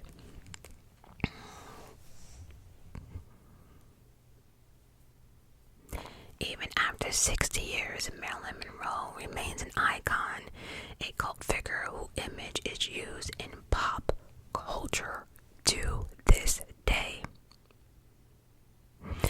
Marilyn will forever remain, for us, a beautiful woman and a representative of the Hollywood Golden Age era. Like I said, there's so much about Marilyn Monroe that I could not cover everything in this video. But I do want to mention she did try going to rehab. She did try going to psychiatric facilities to get help. It was clear it wasn't the type of help that she needed, and some of these places were doing the absolute most when it came to mental health. And I do know for a fact that they would not release her in one of these psychiatric places that she was at, and so she called Joe DiMaggio. And he got her out. Let's just say he got her out. Oh, absolutely, he got her out. See, when you have power and money, oh yeah, and that was his ex-wife. Are you kidding me? Listen, I know they had a rocky relationship, and I know he might have been abusive or angry, but at the end of the day, I think he really did love Marilyn. I mean, sending her flowers 3 times a week, paying for the funeral. There was even getting her out of the psych ward, and there was even I don't know how true this is, but there was even talks in regards to them two, her and Joe, maybe trying marriage again. I don't know.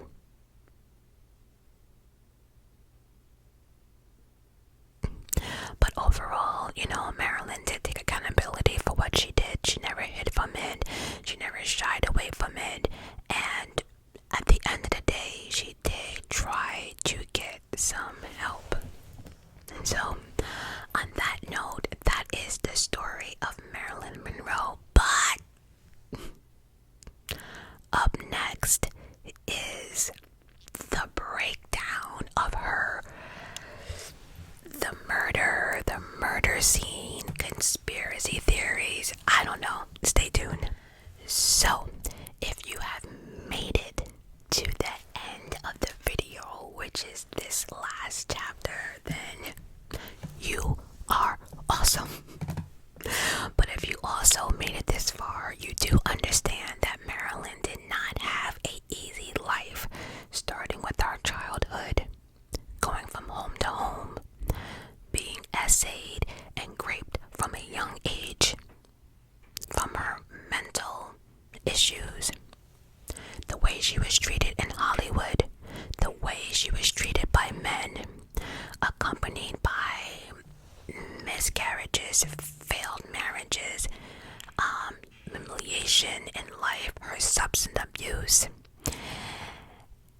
Listen, it's no secret why many people, or it was easier for them to cough it up as Marilyn Monroe committed suicide, right? That would be the easiest way. It's the most believable because of her hard life, right? But not so many people agree with that. And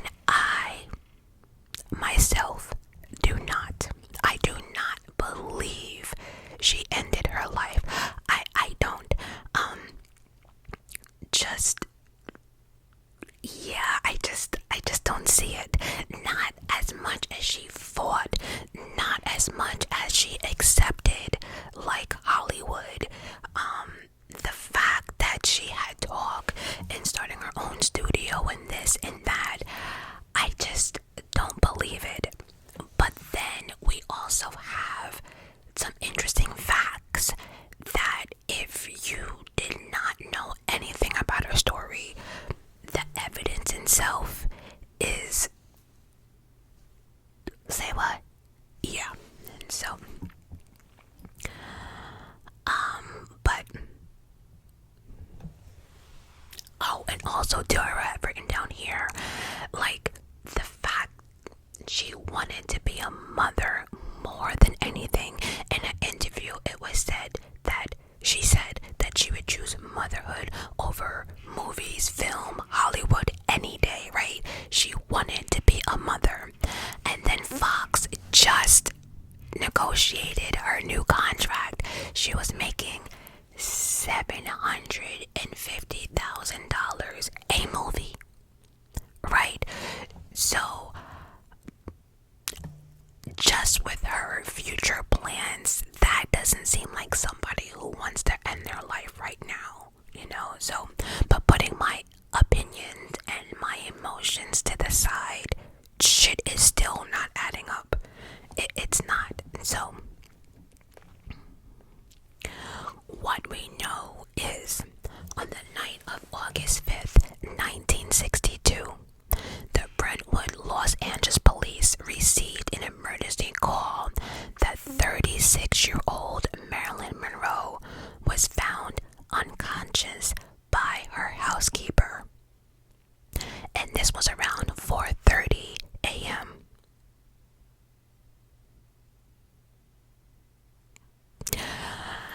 Okay, well, okay. So the housekeeper found Marilyn and the police arrived at 4:30 a.m. Marilyn is supposedly unalived and apparently passed away from her overdose. Right? So think about it. The police arrive, they see what they see, and then there's a statement that's put out. And the statement says this: Miss Monroe has suffered from psychiatric disturbance for a long time. She had often expressed wishes to give up, to withdraw, and even to unalive herself. On the basis of all the information obtained, it is our opinion that the case is a probable suicide. Now, I would like to mention that this statement was put out very quickly, and the statement was put out even before the autopsy was done. So, how are you telling people it's a probable suicide when the autopsy or toxicology wasn't even done or completed? That doesn't sound okay. Now, one of the complications with this case is that an overdose of pills can happen in 3 ways. 1, purposely wanting to end your life and you do it yourself. 2, it could be administered by a third party, maybe in a homicide sense. And then there's a third one, which is it could happen accidentally, meaning mixture of stuff. Like, say for instance, you didn't know this pill didn't mix well with this pill, and then you had a couple of shots, or maybe this medication doesn't mix well with alcohol, right? And that's how a lot of times accidental overdoses happen, right? So 1, you want it to happen yourself. 2, someone forces you to do it. Or 3, it was done by mistake. Now, the day of her death, several members of her immediate circle was at the house. Let's break this down. We have Eunice Murray, who is the housekeeper, who will contradict herself in her witness statements. She has contradicted herself many times, changing her story more than once. She claims to have found Marilyn at midnight, but remember I told you the cops came at 4:30. We'll get to that.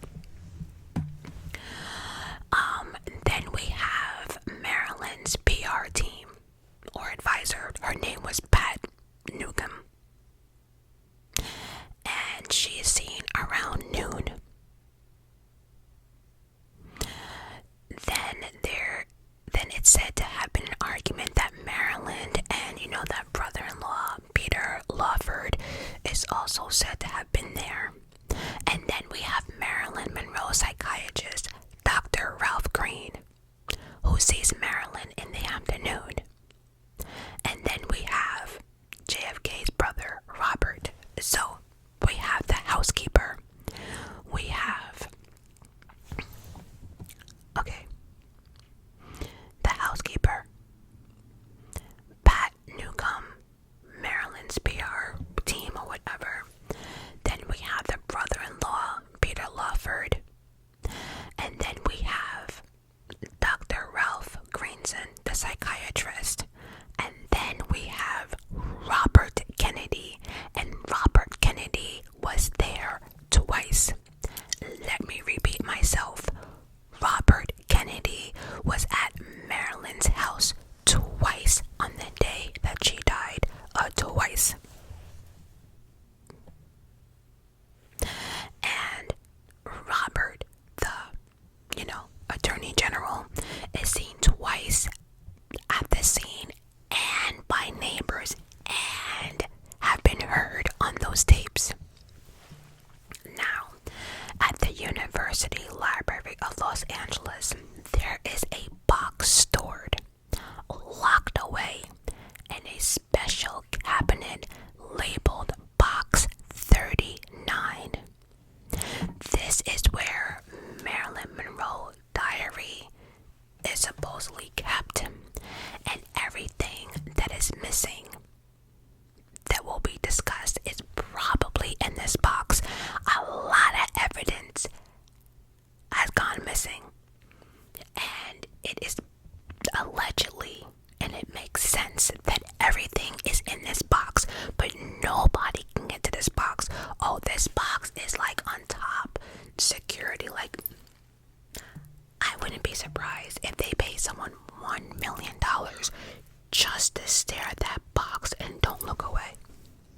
That's how important this box is to the world, right?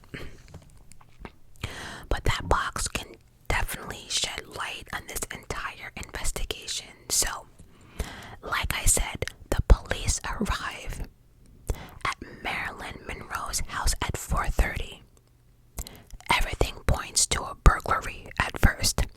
The window in the bedroom is smashed. Marilyn was found on her bed, laying on her stomach, sprawled out like this, still holding the receiver of the phone in her hand. So think about it, she's laying on her stomach, but still holding the receiver of the phone. And so, just off of that, right? So if she grabbed the phone just off the scene, the question remains, who is she trying to call? Who is she just talking to? Was she in trouble? Did she need help? The nightstand by her table, by her bed, had about 8 to 10 empty bottles that had contained medicines of all barbiturates. That's when someone, one of the detectives or police, someone at the scene said she must have swallowed them all. That's when detectives started looking around in the bedroom and in the bathroom for a half-empty glass of something, of some type of liquid, a bottle of water, a can of soda, juice, hell, champagne, liquor, anything, any cup, anything that would sense on how she washed all these pills down. They could not find not a one. No, they couldn't find. Detectives looked in the bathroom, bedroom, under the bed. They couldn't find not one glass, nothing. They also did not find any written statements or a suicide note, which again, that actually doesn't mean anything because not everyone leaves a note. It would be nice if people always do, but they always don't.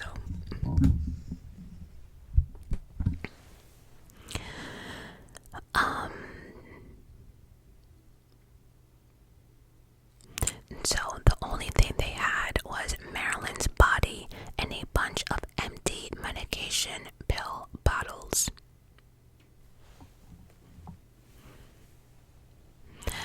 But what got me was the following, right? So we had all these empty medicine bottles all over the place.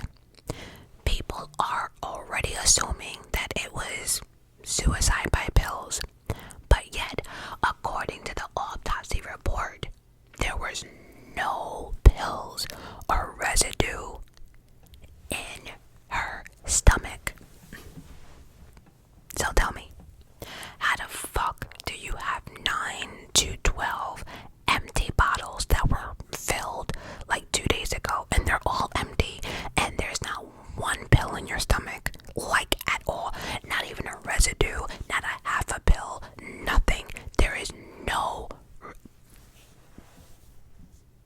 How?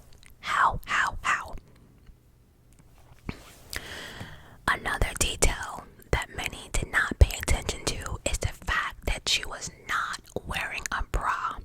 Now this is definitely a problem because many say she slept in her bra no matter what. She always had a bra on. So the fact that she was found completely naked is questionable. That's like saying someone says to you, oh, they found me in my bra sleep. Well, lies you tell, because from the moment I enter my apartment door, my bra is already halfway out my shirt. Like, the bra game sucks, and if anything, I will put on a sports bra, then a regular bra first. But see, it's little details like this that people need to pay attention to, right? But and then many say the scene looked staged. It was obvious to everyone that Marilyn's body was moved and positioned. Now, let's talk about this key witness, the housekeeper, right? The one who really got on my nerves. She said she called the police and the ambulance. Well, we think. Like I mentioned earlier, she kept switching up her story. She kept switching up her stories, her times. Shit didn't make sense. Her actions, her behavior, it was just weird. So, this is what she says. She says she saw Marilyn's light on at 3 o'clock in the morning. Like, once I read that first line in my mind, I was like, so the fuck what? She's grown. She's 30-something years old. So because she saw a light on in the room, that was like a concern. That was insane. But anyway, but she goes ahead and says that she was worried that she saw the light on at 3 o'clock in the morning. And so I guess she tried to open the door, but she couldn't open the door. The door was locked. So besides breaking it down or whatever, she calls Dr. Greenson.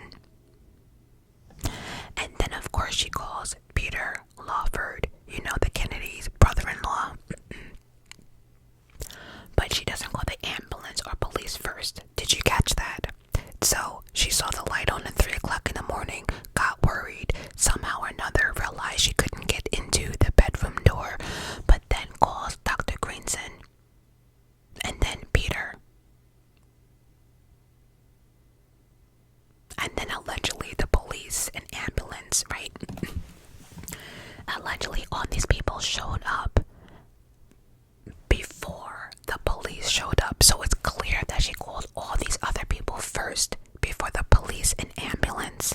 That's so weird, but okay. Now, allegedly, all these people showed up, and then right before the police ever showed up, the housekeeper, you ready for this one? You ready? The housekeeper washed all the sheets. She washed all the bedding and put them back on the bed. And so that opens up a whole different conversation because my first question is, right, when you washed the sheets, where did you put Marilyn's body? I'm just confused. Like, who helped you move the body off the bed so you can wash the sheets, and then clearly you had to put them back on the bed, and then someone had to help you with the body and put her back on the bed laying down on her stomach, and then someone had to physically put like the receiver in her hand to make it look like what the fuck. But it's knowledge one-on-one. Why would you be doing any laundry before the police gets there? Especially the bedding of where the body was. Okay, girl. Okay. Clearly, she was trying to wash away something, evidence, something. And then it said that Marilyn never locked her bedroom door. Now, whether there were keys or not, I don't know. But again, it's been said that she never ever locked her door. So why would she lock her door this night? It's just weird.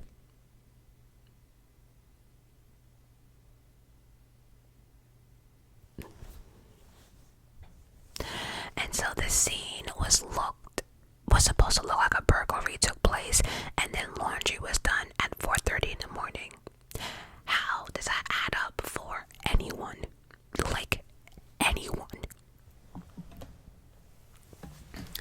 Now this goddamn housekeeper, right? She tells the first police officer on the scene that she discovered Marilyn's body at midnight. But then she corrects her statement in the police report as finding Marilyn at 3:30. But then in another interview, she says she found Marilyn's body at 2 a.m. Only to correct herself again in 1972, saying it was midnight. So we have midnight, 3:30, 2 o'clock, back to midnight, and then the ambulance got there at 4:30 though. The ambulance and police got to the house at 4:30. Now, the smashed window, right? The housekeeper's story here is also inconsistent. So in one statement, she states that Marilyn's door was locked, and then in another statement, she stated that the door was unlocked. And why would it be locked? Because Marilyn never locked her doors. So you hear my stomach growling. Even my stomach knows this is bullshit, right? So let me get this straight. So 1 minute you're admitting that the door was locked, then another minute you're admitting that she never locked the door. But then we have Dr. Greenson, who remembers a housekeeper called and that he had to break the door down. But then he also smashed the window to get into the bedroom. So like, which one is it? It's just like too much. So it's weird that these two stories don't add up. Once, he had to break through the door, then he had to break the window to get in, and then she's saying it was locked and it wasn't locked, and oh. Now, this is funny. The policeman who initially investigated the case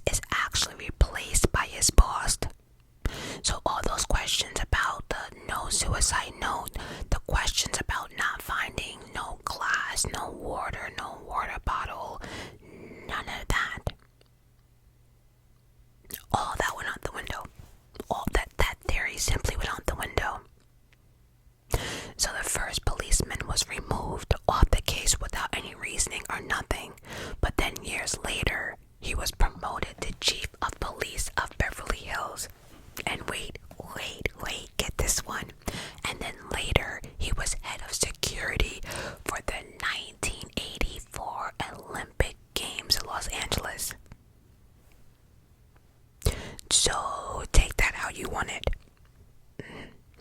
And he never spoke publicly about the situation. By the way, his name is Jack Clemens, if anyone gives a fuck. Oh, my stomach's like, we care, we're hungry. I had a protein bar here somewhere.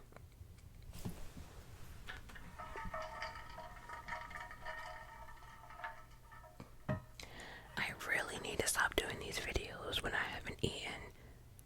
But now I'm like, alright, let me wrap this up. Where is my protein bar though? I had 2 flavors. I thought I put in here. Anyway,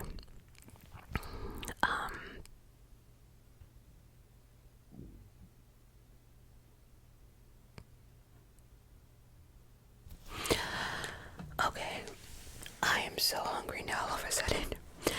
Now this case did not sit right with many people, and this is where we will introduce a man by the name of John Miner, who is an investigating prosecutor, and he was also present during the autopsy.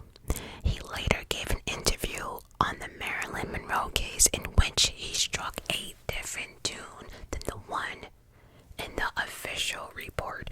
So this is the guy that was there when the autopsy was actually done, and then years later he's not singing the same tune.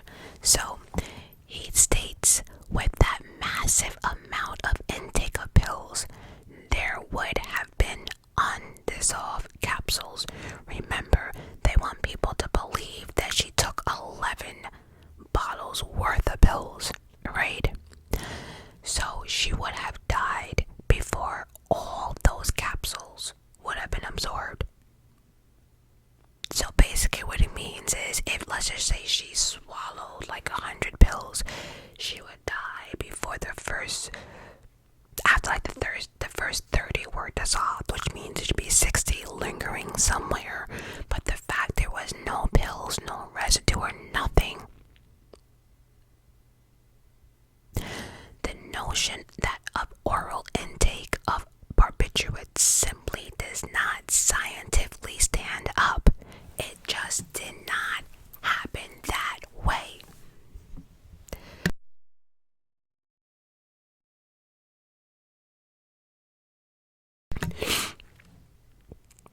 And so yeah, there's no way.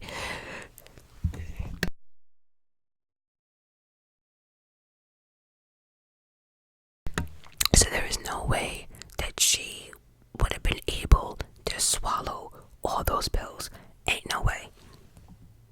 And that's when the theory of maybe a suppository or an enema, right?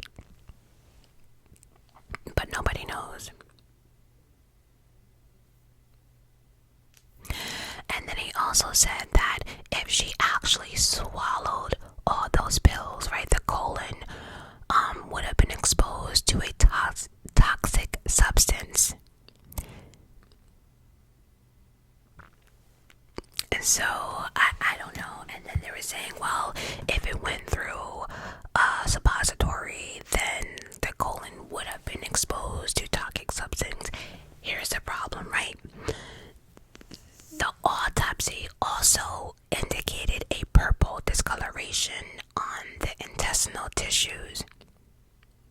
But we will never know. You know why? Because the autopsy, shocker, was not conducted right. There was a lot of steps that were skipped. Protocol was not used correctly. Things went missing. Photographs went missing. Samples went missing. It just gone. Samples no longer exist. Blood work is missing. Like, there's so much stuff. Nothing seems to really exist. Now, did it really up and leave, or is all of that in box 39? I don't know.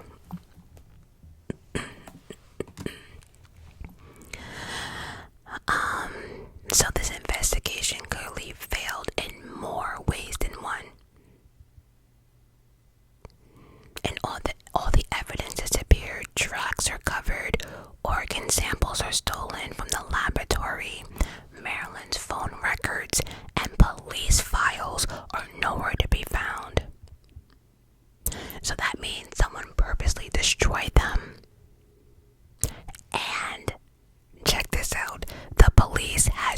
no records of any type of investigation of Marilyn Monroe. How does all of that disappear? Tissue samples, blood, photographs from the scene. Like, how does all of that disappear? Like, all of it.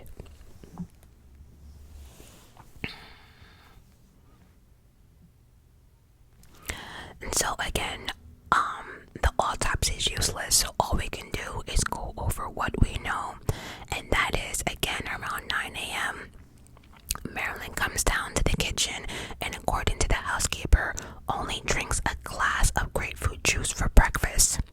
At around noon, her personal PR consultant, Pat, wakes up. Pat had a cold. She spent a night at Marilyn's house.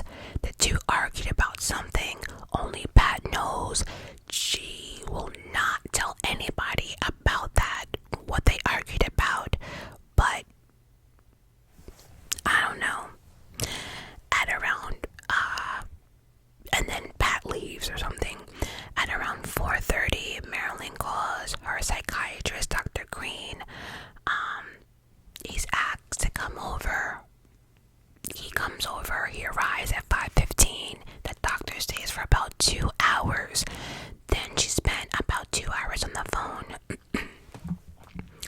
The housekeeper tells the first officer that she noticed something was wrong around midnight when she had to go use the bathroom.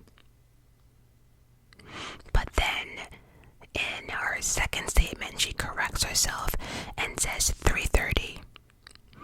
I know, big difference.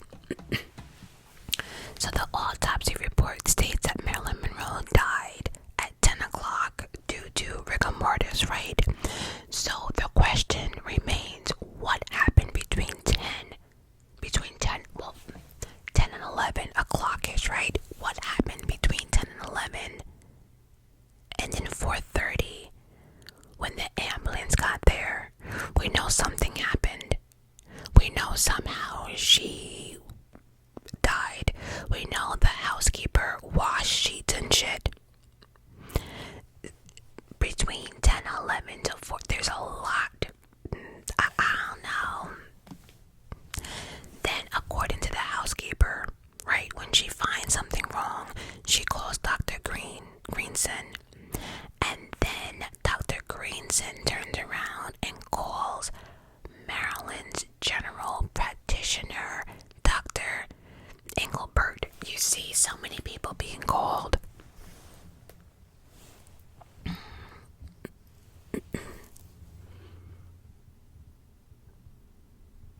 Again, according to the autopsy, Marilyn died around 10 p.m. and this was based on the levels of rigor mortis. I mentioned that. The housekeeper states that she found Marilyn unconscious. She therefore calls the family doctor and friend, Dr. Ralph Greenson. Then Dr. Greenson, so you remember I told you not to forget the psychiatrist, Dr. Ralph Greenson. Well, I don't know about him. He was in some nasty nonsense, okay?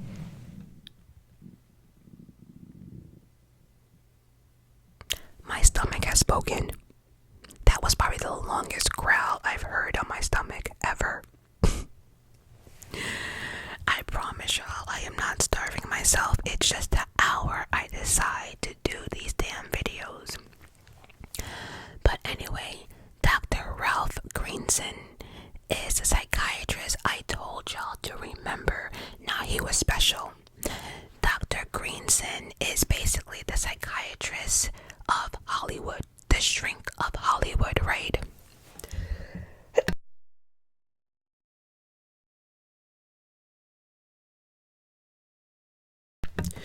I'm sneezing. I just need to wrap up this video. How long has it been? Alright, so Dr. Greenson is the shrink of Hollywood. Marilyn is not only his patient, rumor has it, but also it's been alleged that they had a sexual relationship.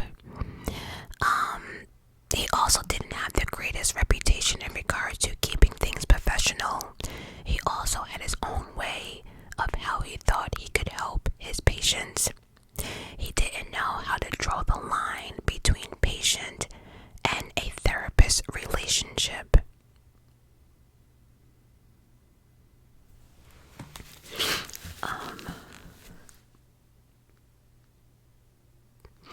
So people question, did he have a motive to kill Marilyn? Absolutely. Think about it. If he was a psychiatrist of Hollywood and it got out that he was very unprofessional and sleeping with his clients or clientele, that can actually ruin him. He would get his license taken away and all of it, right? He even brought her to his family home. He even wanted Marilyn to friend his children. So yeah, take that how you want it. He even got his wife involved. Just a whole lot of, right? It says a month before her death, he was consulted by her and met her almost every single day. He had his wife take her home after their therapy sessions. Hold on.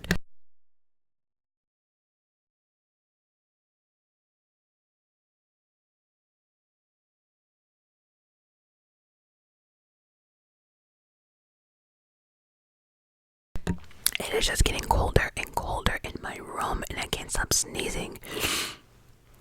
A month before her death, he was consulted and met with her almost every single day. He had his wife take her home after their therapy sessions. But he did this because Marilyn was picking up men off the street, allegedly. According to Dr. Greenson and notes and everything else, she was a sexual addict and she would pick up men.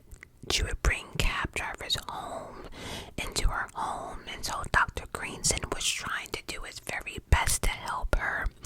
But in his letters and in his personal files, it indicated that Marilyn was driving him crazy and he planned on giving her up as a client because she was way too much.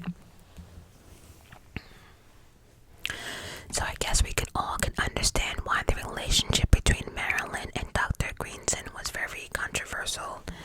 So, but he was with her the afternoon before her death. But however, the housekeeper not only called Dr. Greenson for help, but also dialed 911. So we have a paramedic that arrived, right?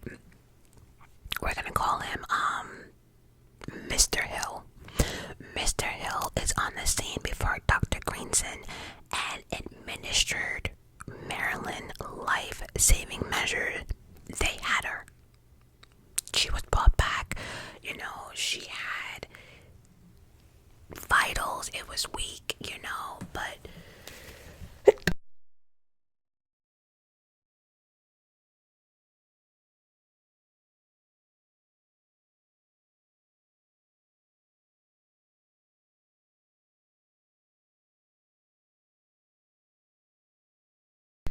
I can't stop sneezing.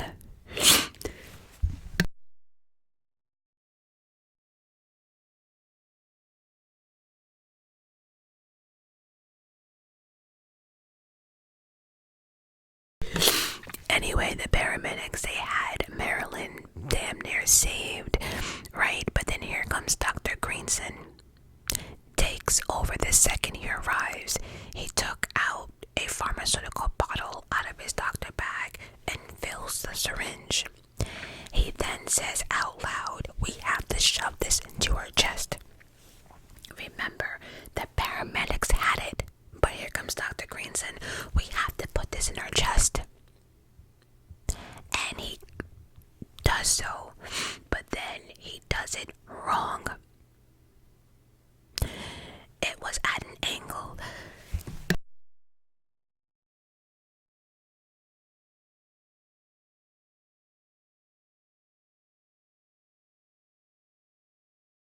I'm getting annoyed.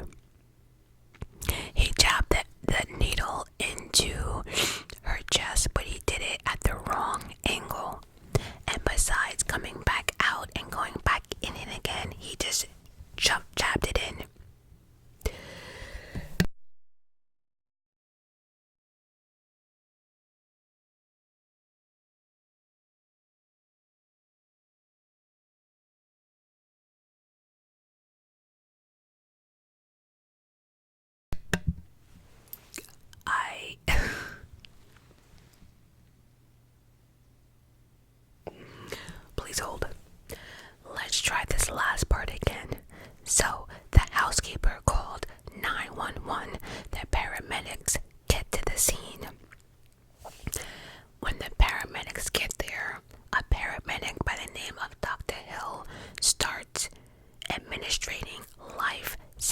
measures and they have Marilyn where they need her to be.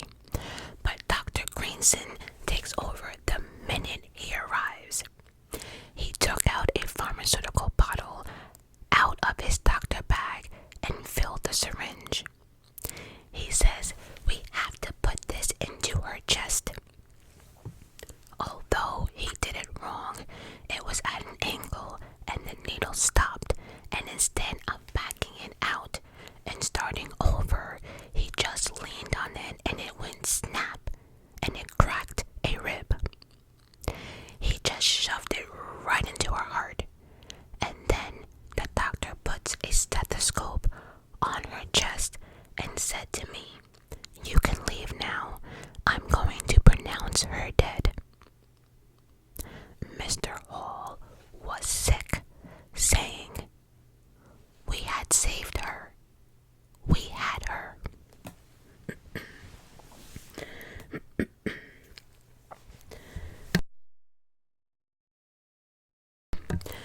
Now, Mr. Hall, the paramedic's testimony was called into question and was not taken seriously.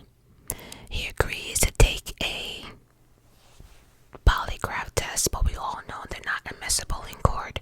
But I do want to mention that he took about 7 and he passed all 7.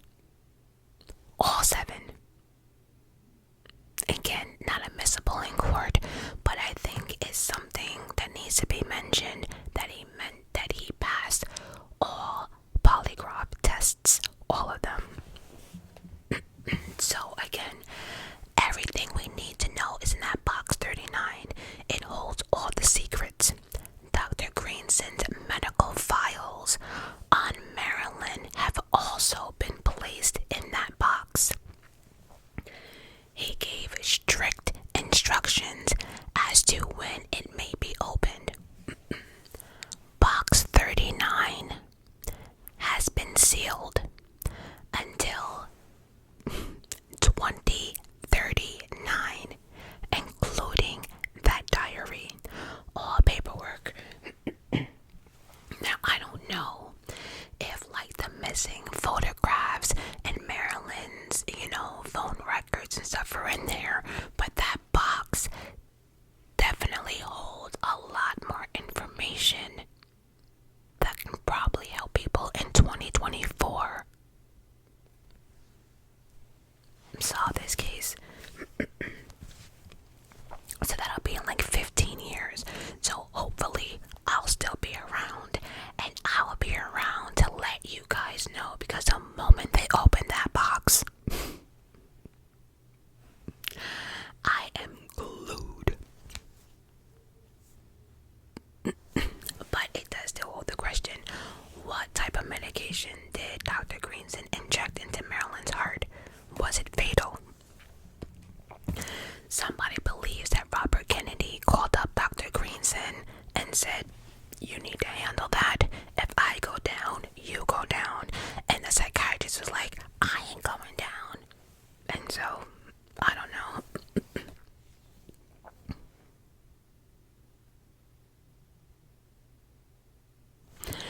And again, in the post-mortem examination and in the report, it would mention in any of this took place, like if there was a rib cracked, if there was medicine that was put into her heart, if there was needle marks, all of that would tell us. But guess what? That shit's missing too. All of it's missing. All of it. Nah, period. Done. Kaboom. Just walked off to paperland. It's gone.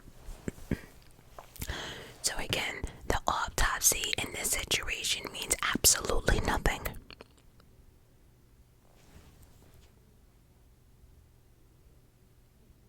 And again, through many of the research I did, many people believe that her body was staged. Everything in that bedroom was staged. A lot of people believe that she was actually murdered in the guest house, and maybe Dr. Greenson then dragged her body into the bedroom while maybe the housekeeper was washing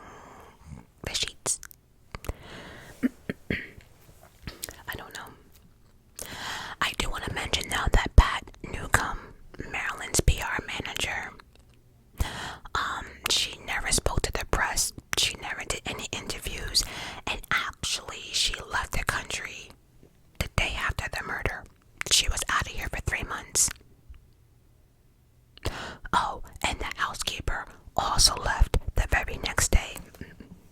When Pat Newcomb came back, Marilyn's PR agent, she was given a really good job with the government.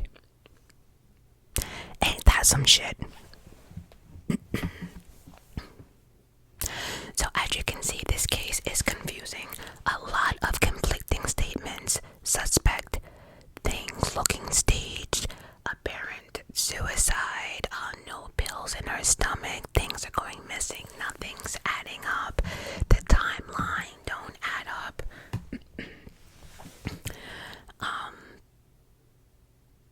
Then the day of Marilyn's house.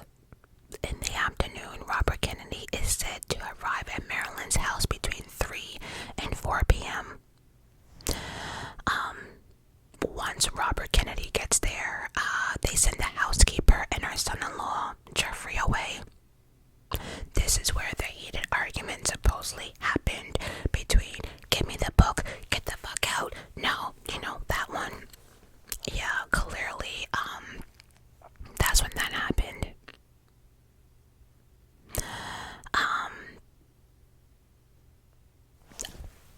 Apparently after Robert Kennedy and all that stuff must have pissed Marilyn off, because when the housekeeper came back with her son-in-law at around 4:30, Marilyn was a mess. That's when the housekeeper called Dr. Greenson. Greenson came over, spent 2 hours with Marilyn. Then Marilyn got on the phone, talked to her lawyer and some friends about her plans, and then she said, no. So technically, if what we're saying here is true, then that means the last person to technically really see her alive is Robert Kennedy. And the 2 men that he came with, that would be it. In 1982, the Los Angeles District Attorney did reopen the case, but to no avail. The circumstances of her death are still in dispute, but one thing seems to be clear. It is unlikely that she swallowed the deadly dose of sleeping pills. And just for reference, by the way, Marilyn Monroe passed away August 4th, 1962. JFK dies November 22nd, 1963. And then Robert Kennedy dies on June 6th, 1968. And that is the entire story of Marilyn Monroe. Yeah. Between sneezing, nose running, stomach growling, I have no idea how long this video is,